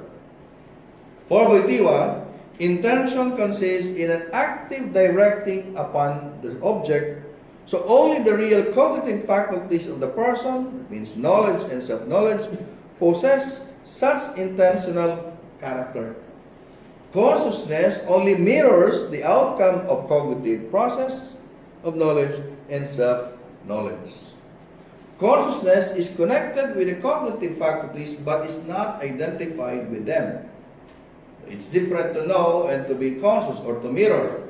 Knowing something is not the same as being aware of something. Being aware implies further reflection on something which has already been worked out in the cognitive faculties. Okay? So, our sense experience is different from consciousness. Okay? It is not the function of consciousness to cognize object. Cognition has an intentional character and it is performed in order to investigate, objectivize, and comprehend its intentional object. Following the Aristotelian and Thomistic notion of knowledge, Wojtyla explains that cognition or knowledge as one of the functions of the mind or intellect is intended to comprehend and form a representation of the object. So a while ago, I defined knowledge in the Aristotelian and Thomistic sense as the possession of the intentional form of the object. So this is not the function of consciousness. However, it can reflect or mirror what has been cognized or what has been known. Consciousness is, so to speak, the understanding of what has been constituted and comprehended. So, and then I'll skip this part because that's actually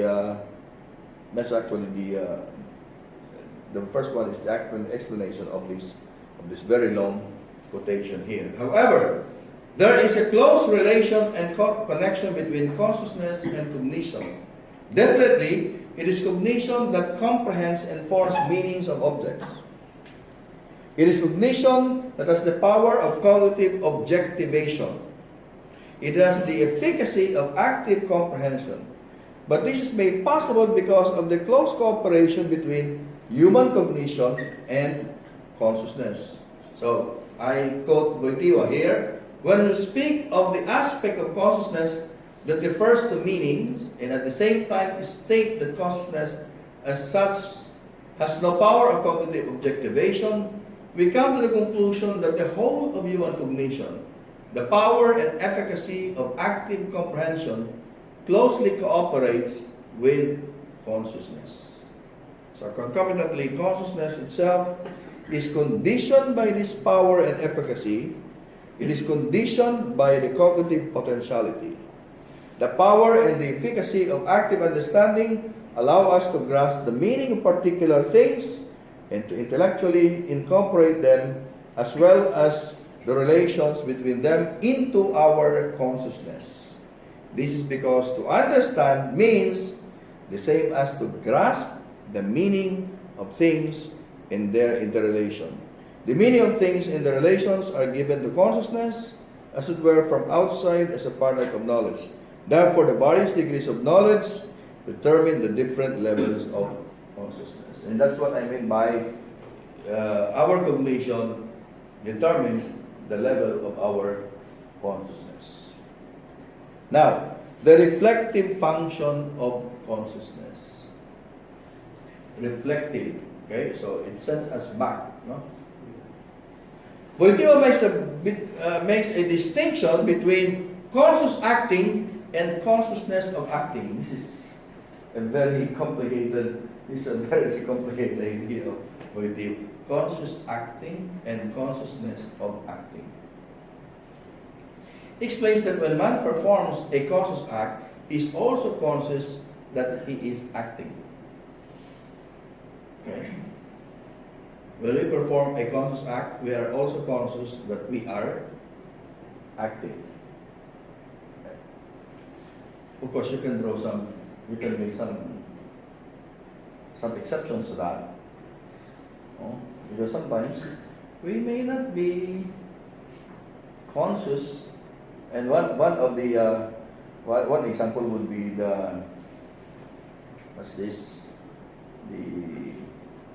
he discussed this later in for example, our reflexes. When we have developed the reflexes, for example, are we still conscious? Am I conscious that I'm doing this and doing that? I may no longer be conscious that I'm doing these gestures. But in the beginning, I'm conscious of doing that, but because of the habit, then it appears that I am no longer conscious of my hand movements. Okay? But it starts with, being conscious of everything that you do. Okay? So, man not only acts consciously, but also has the consciousness that he is acting, even that he is acting consciously. This shows the difference, or the different application of conscious and consciousness. One is used attributively when reference is made to conscious acting, attribution. The other is employed as a noun, which is the subject, when the reference is to consciousness of acting. So, one is by attribution, and the other one is taken as a noun. While man performs a conscious act, he is also aware that he is acting or capable of acting. So, I quote again Wojtyla there. Indeed, man not only acts consciously, but he is also aware of both the fact that he is acting and the fact that it is he who is acting. And that the fact that he is aware that he is acting actually has a very important consequence, or it's relevant to responsibility or to the notion of efficacy, because now we understand that we are the ones doing the act. Right? Hence, he has the awareness of the action as well as of the person in their dynamic interrelation. His awareness is simultaneous with conscious acting and, so to speak, accompanies it. The first of two functions of consciousness is reflective or mirroring function. It is the function of immediately copying or reflecting all the acts and experiences that the self does or undergoes. Consciousness accompanies every act and experience and reproduces them by keeping them alive for awareness. So, we are aware of we are always conscious, or our consciousness accompanies every deliberate action. Okay?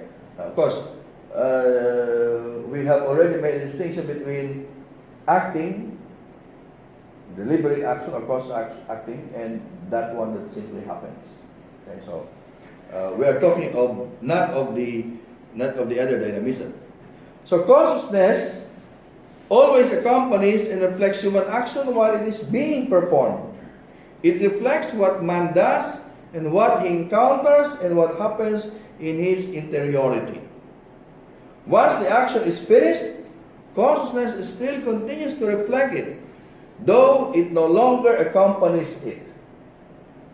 So if you're walking, consciousness accompanies you in your walking. Of course, if you fall asleep, then you are no longer conscious. So your consciousness no longer accompanies your sleeping. So sleeping becomes something that simply happens. Okay? You are conscious of your eating when you eat, and consciousness accompanies your eating, but what happens to the food that you eat is no longer accompanied by consciousness until, of course, you feel some stomach ache because of too much eating, and therefore what happens in your body is reflected by your consciousness. Okay. So through the reflective function, man is able to mirror what happens to him and what he does and how he does it. So he said, through this function, I am somehow aware of what I do. I am aware that I am writing this article, that I am aware of my own mental struggle with text. I do not just perform action or undergo experiences. I am immediately aware that I am performing action and undergoes an experience. Consciousness does not make me conscious as if somebody is staring at me. What it does is to make me aware of my present work. When I stop this particular work, it no longer accompanies it, but I am still aware of what I just did. So through this function, we experience an inner view of our actions and experiences. It allows us to see that these actions and experiences, which by themselves are focused on the intended objects, are acts that proceed from within ourselves. That it is me writing this paper, that it is me talking or discussing, that it's me who's listening, that it's me who's walking, singing, or celebrating the Mass, or praying, etc., etc. So consciousness reflects those experiences. So, the presence of consciousness that makes us act as a person experience our acting as a human action. Wojtyla clarifies, however, that we might consider this reflective or mirroring function as if it were the derivative or the whole activity or actively cognitive process and of the cognitive attitude to the external reality, like the last reflection of the cognitive process of the subject. This may be so because we recognize this reflecting or mirroring as possible as far as we attribute to consciousness the specific quality of penetrating and illuminating whatever becomes in any way man's cognitive possession. In other words, consciousness can shed light into what has been cognized and known. But still, it does not mean that consciousness means knowledge. Because again, we go back to that principle that consciousness is not cognition. So, through consciousness, man can interiorize the world and his own innermost life. Interiorize the world. Oh? So, the world appears to be outside, but because of consciousness, we are able to interiorize the world that is outside of us. Because of consciousness, this laptop, although it may be external to me, I am able to interiorize it. I am able to incorporate this into my own thoughts, into my own experience. Okay? So I will skip that long quotation. Now let's go to the next point, consciousness and self-knowledge. So, self-knowledge is cognition, comprehending the self. And again, that's different. Self-knowledge is different from self-consciousness. Because consciousness are two different things, although they are related and one condition the other, or one may have influence over the other. Self-knowledge consists in the understanding of one's own self, and is concerned with a kind of cognitive insight into the object that I am for myself. So, in self-cognition or self-knowledge, the self appears as the object of cognition. So, the self appears as the knower and the known, the cognizer and the cognized. Now, aside from cognizing or comprehending external objects, we also cognize or know our own being and our own actions. Self-knowledge is genuine cognition and has the intentional structure of all cognitive acts. So, the only difference is that in cognition, generally, the object will always be something that is outside of ourselves. Like the chairs, people around us, the environment, the gadgets, etc., etc. But in the case of self-knowledge, the object happens to be the self also. So, it intends an object that is transcendent to itself. An object that is transcendent to itself. Because you can have lots of questions there, because how can the self be transcendent to itself? Well, it's the same self. But see, self-knowledge is intentional. There's the intentional structure. And the intentional structure tells us that the object is always separate from the subject, at least by intention. Okay, by intention. So that and the idea of existence of the existentialism that I mentioned a while ago is very helpful. To exist is to stand out. So it's as if you are the self is able to stand out of itself. Of course, it does not happen physically. It only happens intentionally. Okay? So that's why later on, the other function of consciousness will be the reflexive, not reflective, the reflexive function of consciousness. We'll be talking about that later. Okay. So this transcendent and intentional character of self-knowledge is what reveals and guarantees the objective existence of the self, and not merely something constituted in and by consciousness. Now that's very important, because this transcendent intentional character reveals and guarantees the objective existence, meaning there is really such an object, that is the self, that exists, except that is not constituted by consciousness, because there is an objective self. Looking at the existence of this essence, there is indeed, in fact, a subject that the subject can look into. A subject that is not just a constitution, or is not just a product of consciousness.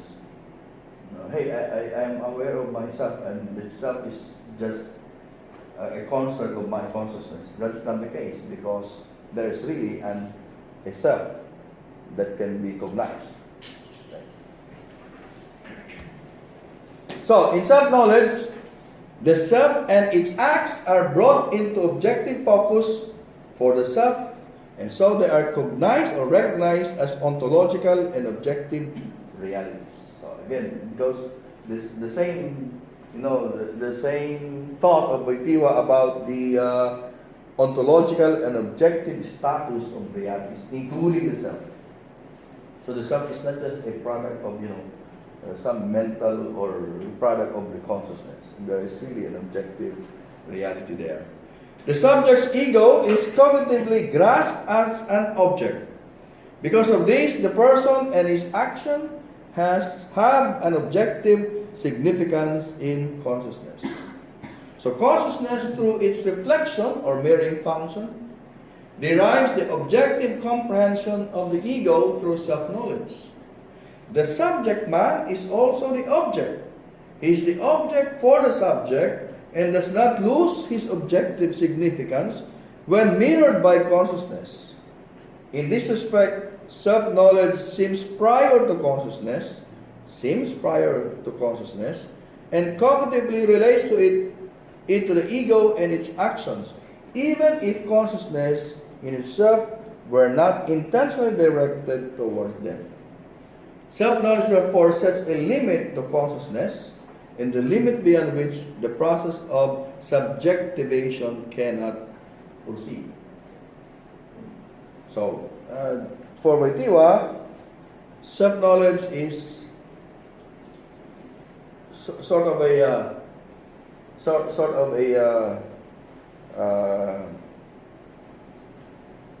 barrier, so to speak, okay, a demarcation where subjectivation can no longer proceed, because through self-knowledge, there is an objective content. In other words, consciousness cannot invent. Okay, it cannot invent something about the self, because there is an objective reality, an ontological objective reality, and that is the self itself. Now, however, for all the close connection between self-knowledge and consciousness, they deviate from each other, since consciousness, for all the intimacy of its subjective union with the ego, does not objectivize the ego or anything else with regard to its existence in its acting. This function is performed by acts of self-knowledge. So I'll repeat that.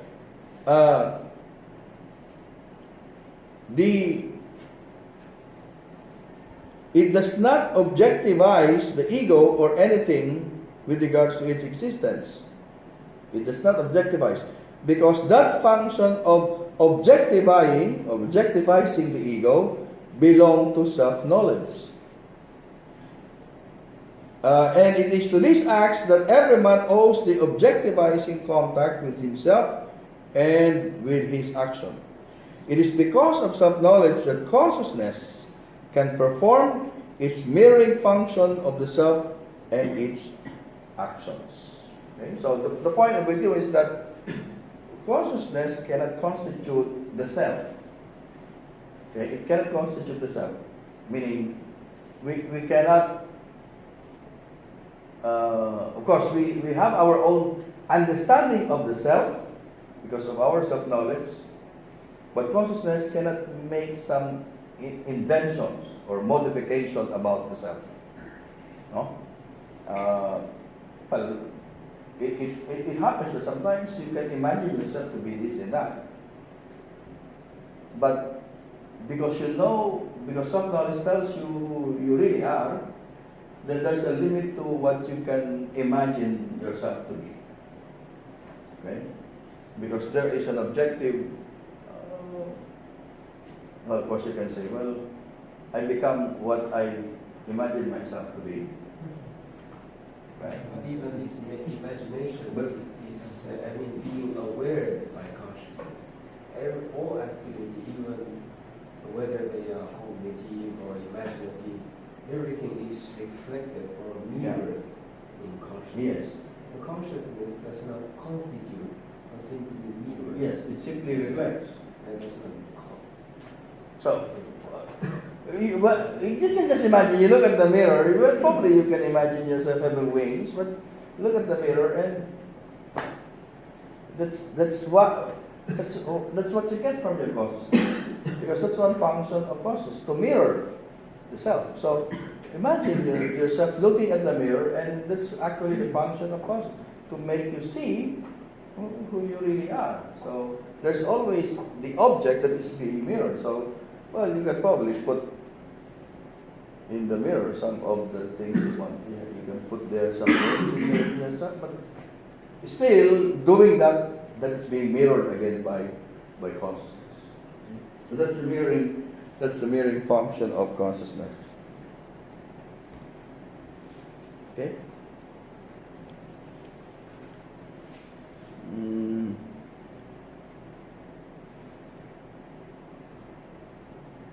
I think that these are the same things that I have.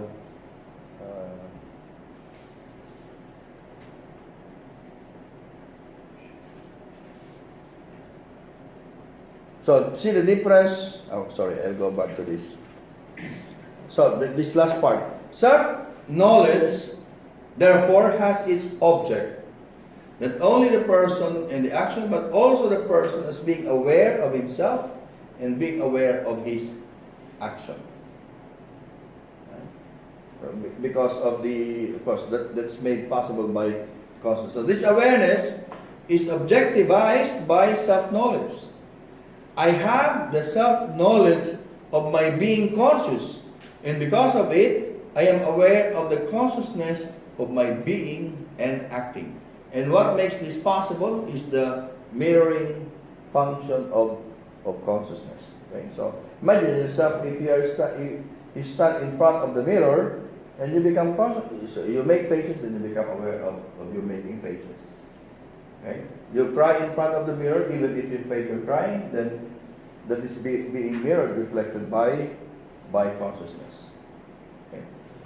So, however, there is a difference between knowing oneself as a conscious subject, in this case, consciousness itself, and being aware of oneself, or being conscious of oneself.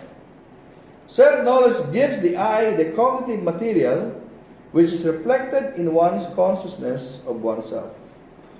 All the constitutive elements of human conscious action are objectivized by the self-knowledge, so that man can know his own actions and judge them.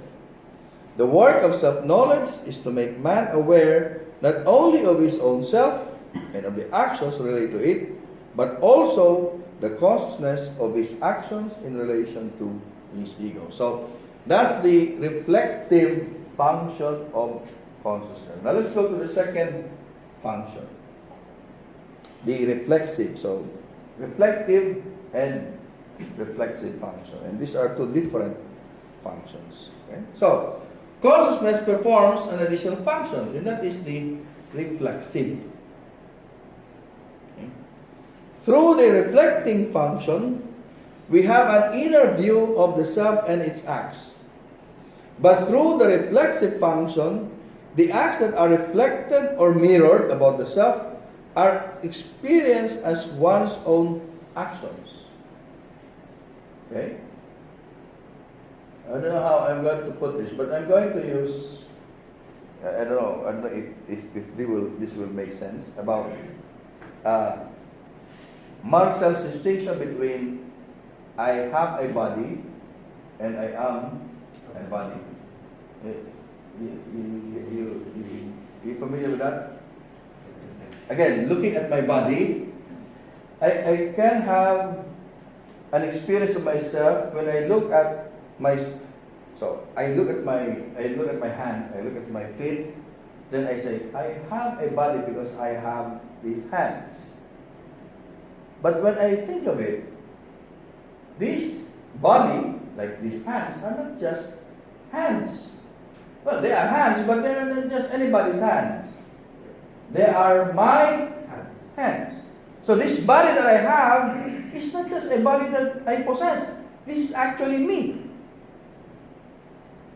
Father is laughing, no? So that's a distinction of Marcel. That from yes, I realize that I have a body, but this body is not just anybody's body. This is actually my body, and this is actually me. So therefore, I don't only have a body, I am a body. I am this body. Okay? Now, using that as an analogy, for Wojtyla, the reflective function will tell you that you have a body. But the reflexive function will tell you, oh, okay, fine. But that self is you.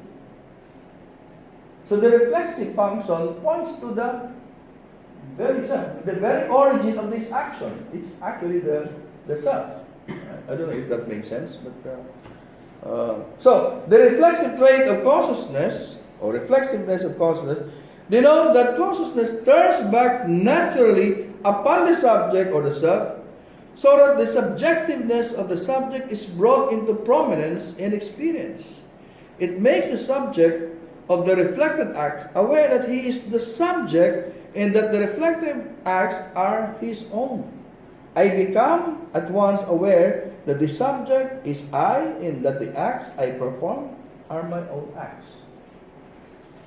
I don't know how Wojtyla is informed by Marcel's use of the I have a body and I am the body, but it works almost the same. Marcel said, I have a body, so I am aware of a particular body. The reflective function consciousness makes me aware of some ego, some actions. But the reflexive tells me that ego, that action is actually you. That body that you see is actually you. So you don't just have a body, that body is you. You are a body. That subject that performs the act, that subject that you see in the mirror is actually you. That's the reflexive function of consciousness. So the reflexive makes us aware that, hey, this subject is actually you. The acts that are performed are actually your acts. I think the conclusion here is good. The reflection and the reflectiveness are of themselves insufficient when it comes to constituting an experience. Even though I am aware that I have a body, but I don't experience my body. I mean, it does not constitute this experience. Only by the reflexiveness, yes, I constitute this experience. I am able to experience this. So the reflective is not enough. It's not, of course, it's within consciousness. Of course, the two functions, all right? So the point of video is that these are two important functions to make us aware of our self, of our interiority. Because the first function is reflective, to simply mirror a self, or to simply mirror an action. But it's not enough to simply mirror a self, or mirror an act. Because the second function, the reflexive, makes you aware that, hey, the one that you see, that's actually you. The actions that are mirrored by consciousness are actually your actions. So, the reflexive makes the circle full. Okay? It makes the circle, you have the full circle there. So you have to have the reflective and then the reflexive to make the person aware that's you. Okay? You first and then Ramon. Yeah, Ramon. Can you say that the reflexive function is technically for the person to own his action? Okay. Yes. Yeah, that's my question. Yes. That's correct. Yeah, that's a good term. You have to. It's really yours. You have to own it, and that is actually connected to another concept with you. We're going to discuss later. The notion of efficacy, and that's the basis actually of responsibility. Since it's you and you own your action, then you have to be responsible for your actions, because you become aware that it's your action, it's yourself. Yes.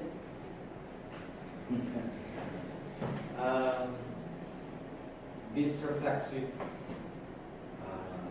dimension of function of consciousness is very much present when we talk about the self as the object, because in relation to the efficacy of the agent within a person. Does it also apply to the object outside of myself, but not myself? Like, for example, the laptop. It's easy to understand that when we are conscious of, when I'm conscious of the laptop, I can somehow, there's this reflective function of consciousness. Okay. But can we also apply the reflexive function of consciousness in the laptop? I don't know if that will be possible, because the reflexive function applies to the self, not to objects outside of this, unless the object becomes part of the self. So that, for example, if I see this laptop as something that is not, this is my laptop. So the reflexive function may apply insofar as this laptop is mine. But the reflexive will only apply because this laptop is connected to the self, not as a separate thing. So the reflexive will not work if I consider this laptop as something that is detached or separated from me. It will only work if, for example, I see this as my own laptop. So when the reflexive when in the reflexive function of consciousness, this will be part of myself. No, this will be my property, so to speak. No, so it's something that is attached to me, not something that is separate from me. Because if that is something separate from me, then it will not be covered by the reflexive function of consciousness. This reflexive function is I begin to experience this laptop as mine. Yes. That's the reflexive. Yes. But the reflective, I'm just aware that it's mine. Yeah, it's mine, but it does not constitute yet my experience of it As being part, as being mine. Yeah, as mine, or as within my life. Yeah.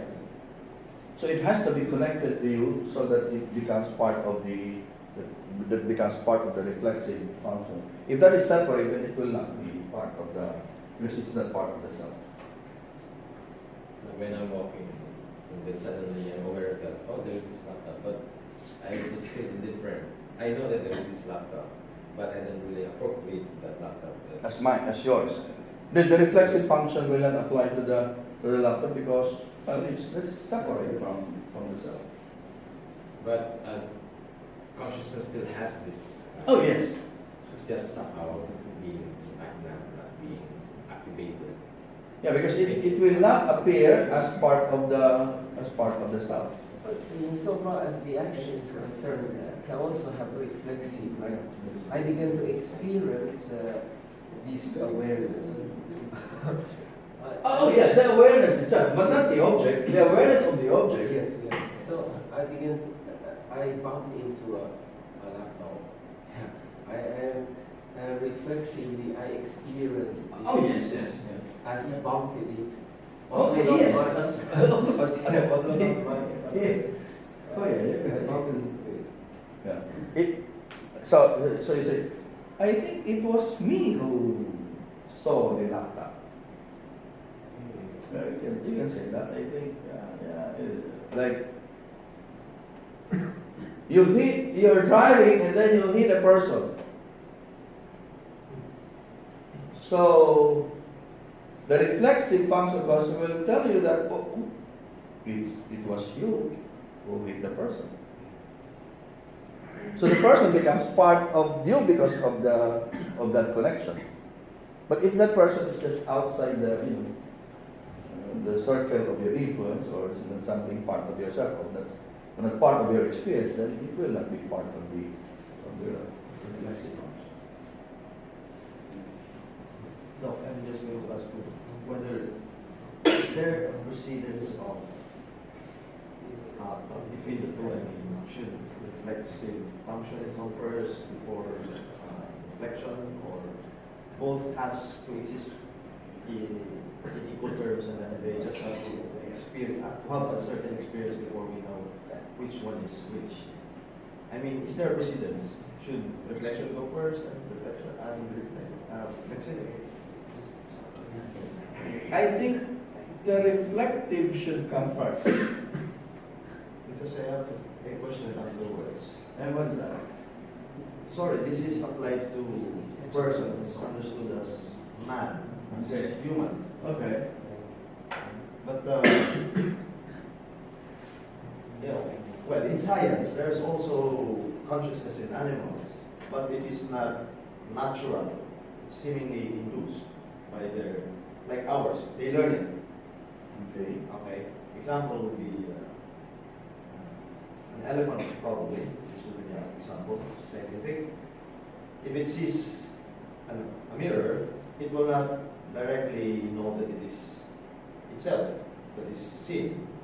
But through constant exposure, just like children, toddlers will not know that they are looking at their reflection right away. Later, they will learn that it is them. Yeah. But in the case of the elephant, after they learn that this is them, they will do certain actions that are their actions. Like they will check their mouth, they will look at their body, and if you put something on their face, they will actually touch that part and know that it is them who is doing the action. So my question would be, does it presuppose reflection in them in that case? That's a very tough question. I know this is for people and for man, but Yeah. there seems to be a correlation with that event. Yeah, of course. Since there are functions of consciousness, there will always be part of the same action. I think it's only for the sake of analysis we say that this is the reflective, and then after that the reflexive, because it could also happen, simultaneously, that I'm looking at the mirror, for example, and I at once simultaneously become aware that that's me in the mirror. So the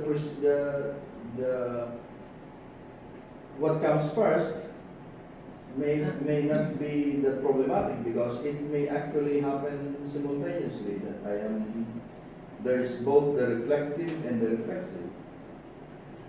Okay? So I don't make a distinction between, for example, that there's somebody talking in the room and hey, I recognize it's me. Because you recognize at once that you are the one talking. I have a more difficult, not a difficult. I envision because I'm wondering whether the animals have reflexive consciousness. Because it's very obvious. I saw in the video that a deer drinking water from a lake, and he is aware that there's a crocodile, and he's drinking and also trying to escape.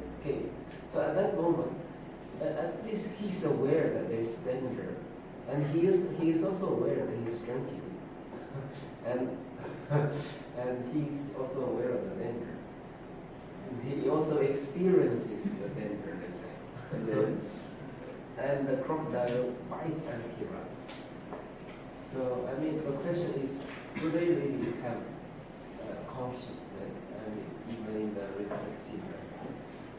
It's better to say instinct, I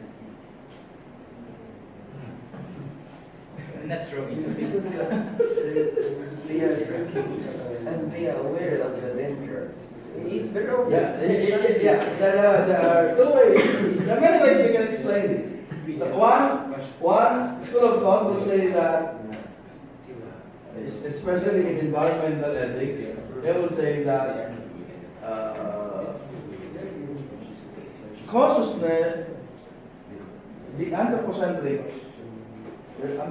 notion of environment would say that it's only man who has consciousness. But there's also the sensicentric notion that will say, well, the animals, they also have consciousness. And then there is the, I forget the other terms, I'm discussing this in my ethics class, but escape. But I have a PowerPoint presentation of that. But I think So there are many schools of thought regarding this that. can also be, for example, from a scientific perspective, this can also be the result of evolution. Mhm. Well, this is the case of animal. Even plant, for example, a tree is attacked by the worms, and then this tree can emit a kind of substance, chemical, and then this chemical will be dispersed in the air, and then in the air a kind of bee can detect this kind of chemical, and then follow the source of the chemical and find the worm, and then sting the worm, so it kills the worm. You see, the tree, even without any sense, it can arouse this kind of reaction from the bee. So you see, this is not a kind of awareness or like that. It's very natural happens in this way. Or as you have said, it's probably part of their instinct. And the number one instinct of animals is to preserve. But that's chemical reactions. Like when the tree is attacked by the wall, the tree will give some air. But this one is he's drinking and he's aware there's a crocodile. And at any moment, the movement looks very clear that he's trying to run away. I mean, the moment crocodile.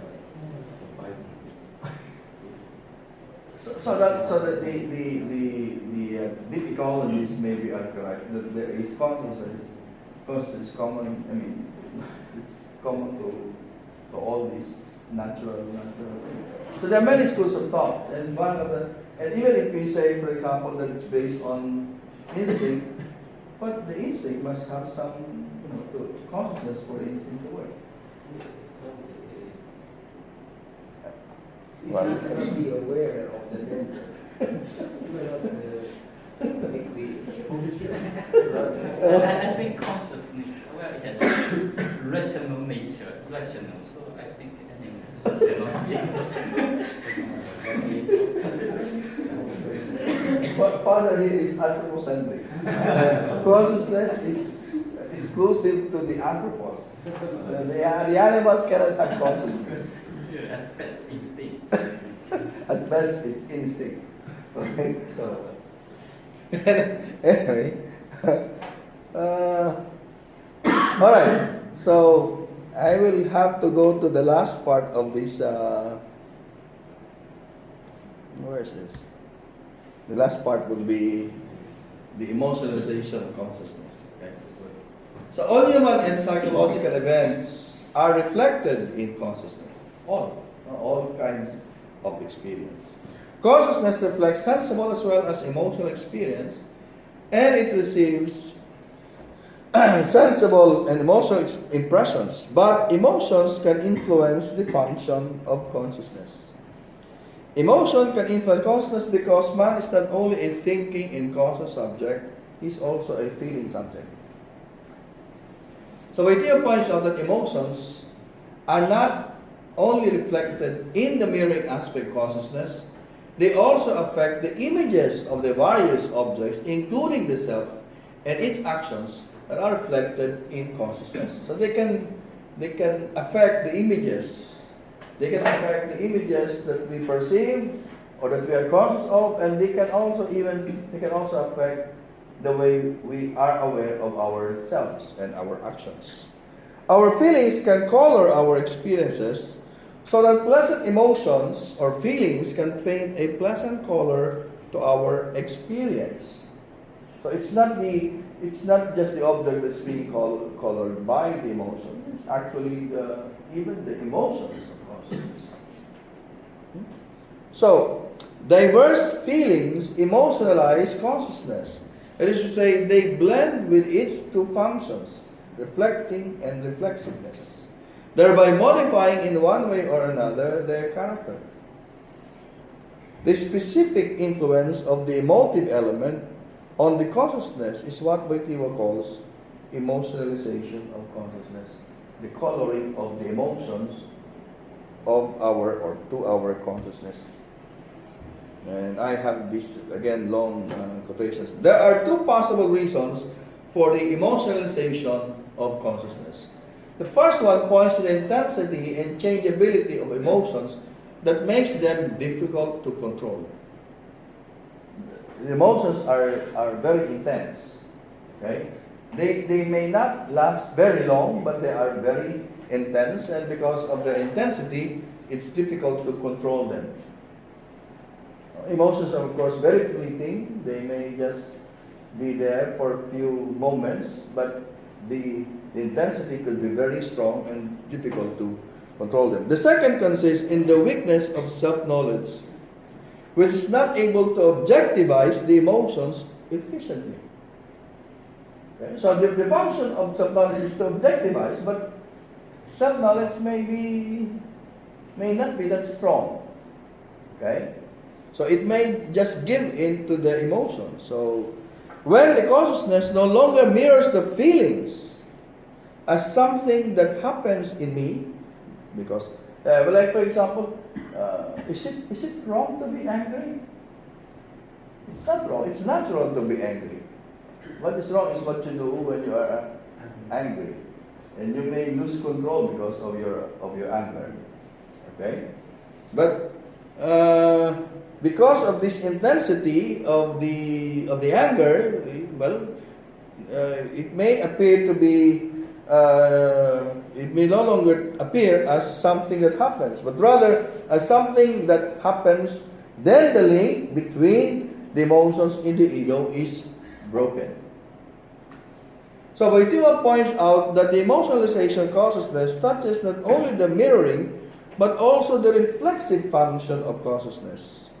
In the most intense states of emotionalization, consciousness still mirrors the emotions, but the reflexive function of consciousness is gone. The subject can no longer turn back towards the real subject. You lose control of yourself because of the intensity of the emotion or of the feelings. So, and then when you go back to yourself, when the reflexive function returns, then you realize, my goodness, what I have done. So that's the thing. So when emotions have taken over the consciousness, the subject of the person can no longer return to the real subject of the person. It can no longer experience its real and objective self. When we are overcome by emotions, we can no longer experience or see the real object of our consciousness. What we experience are the effects of our emotions. So when you are in the height of passion, where you are in the height of anger, you lose yourself. So that's the meaning, you lose yourself. So you can no longer objectify yourself. And you lose control of everything. So, hence, even if the object is really not good, we experience it to be good because of the influence of our emotions. So, I always tell my students, these young people, these teenagers, that hey, when you are ruled by your passions, by your emotions, especially by positive emotions, everything appears to you to be good and positive. So you love everything. So you love even your ugly boyfriend. Because you love your boyfriend so much, so he appears to you as, you know. So the thing is that when you are in the height of that passion, you can lose yourself, and you know, you can no longer control your emotion. So the thing for Wojtyla is that we have to objectivize, we have to strengthen that self-knowledge, because that's the only way we can counter our emotions. Now, it becomes very dangerous when that emotionalization of consciousness is applied to values, because we can even color the values. So the values that are not really good, they appear to be good, even when they are not good. Okay? And that's when the role of our reason of truthfulness comes in, because again, that will objectivize the values. Okay? All right, I succeeded in my. I want to finish this part because it's taking me so long. There are so many things to discuss. It's been how many weeks? It's been 1 month. Yes. And I have just finished one part of the acting person. Anyway, so next meeting I will start with a new topic, and your assignment is to read the next part of the acting person, and again another in 2 weeks time another summary. Okay. The next what's the next part of it's the acting person. So the next will be, I think I have finished. Yeah, efficacy, and I think efficacy, and then the next one is awareness of determination. So the end of part 1. I think the end of part 1. Okay, so this is the. And this one, the Transcendent will be for the next paper. Okay, so that's what page that one? 101. So that's the next summary. Okay.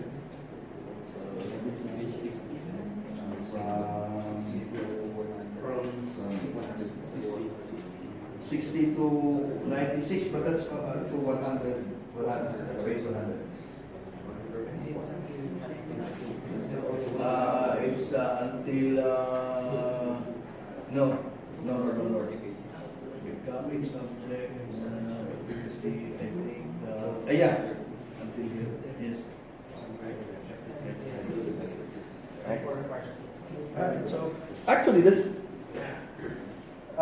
normally you start with the easy reading, right? The easy reading should be love and responsibility.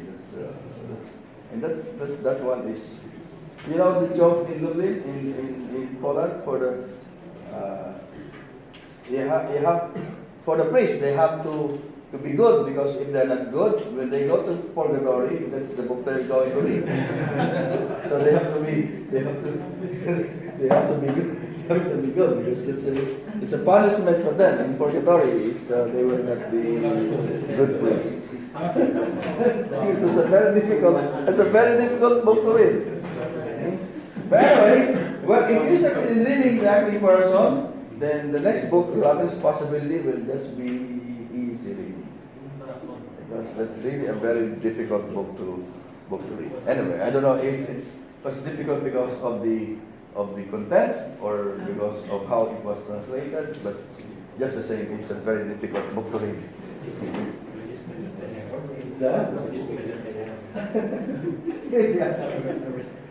Oh, in purgatory. In hell. Oh. That's too bad. All right. So that's it. No more questions. Let us pray.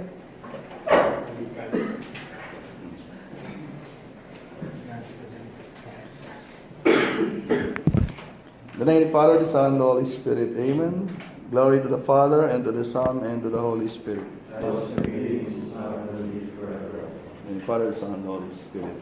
Amen. Okay, bye-bye. Thank you very much.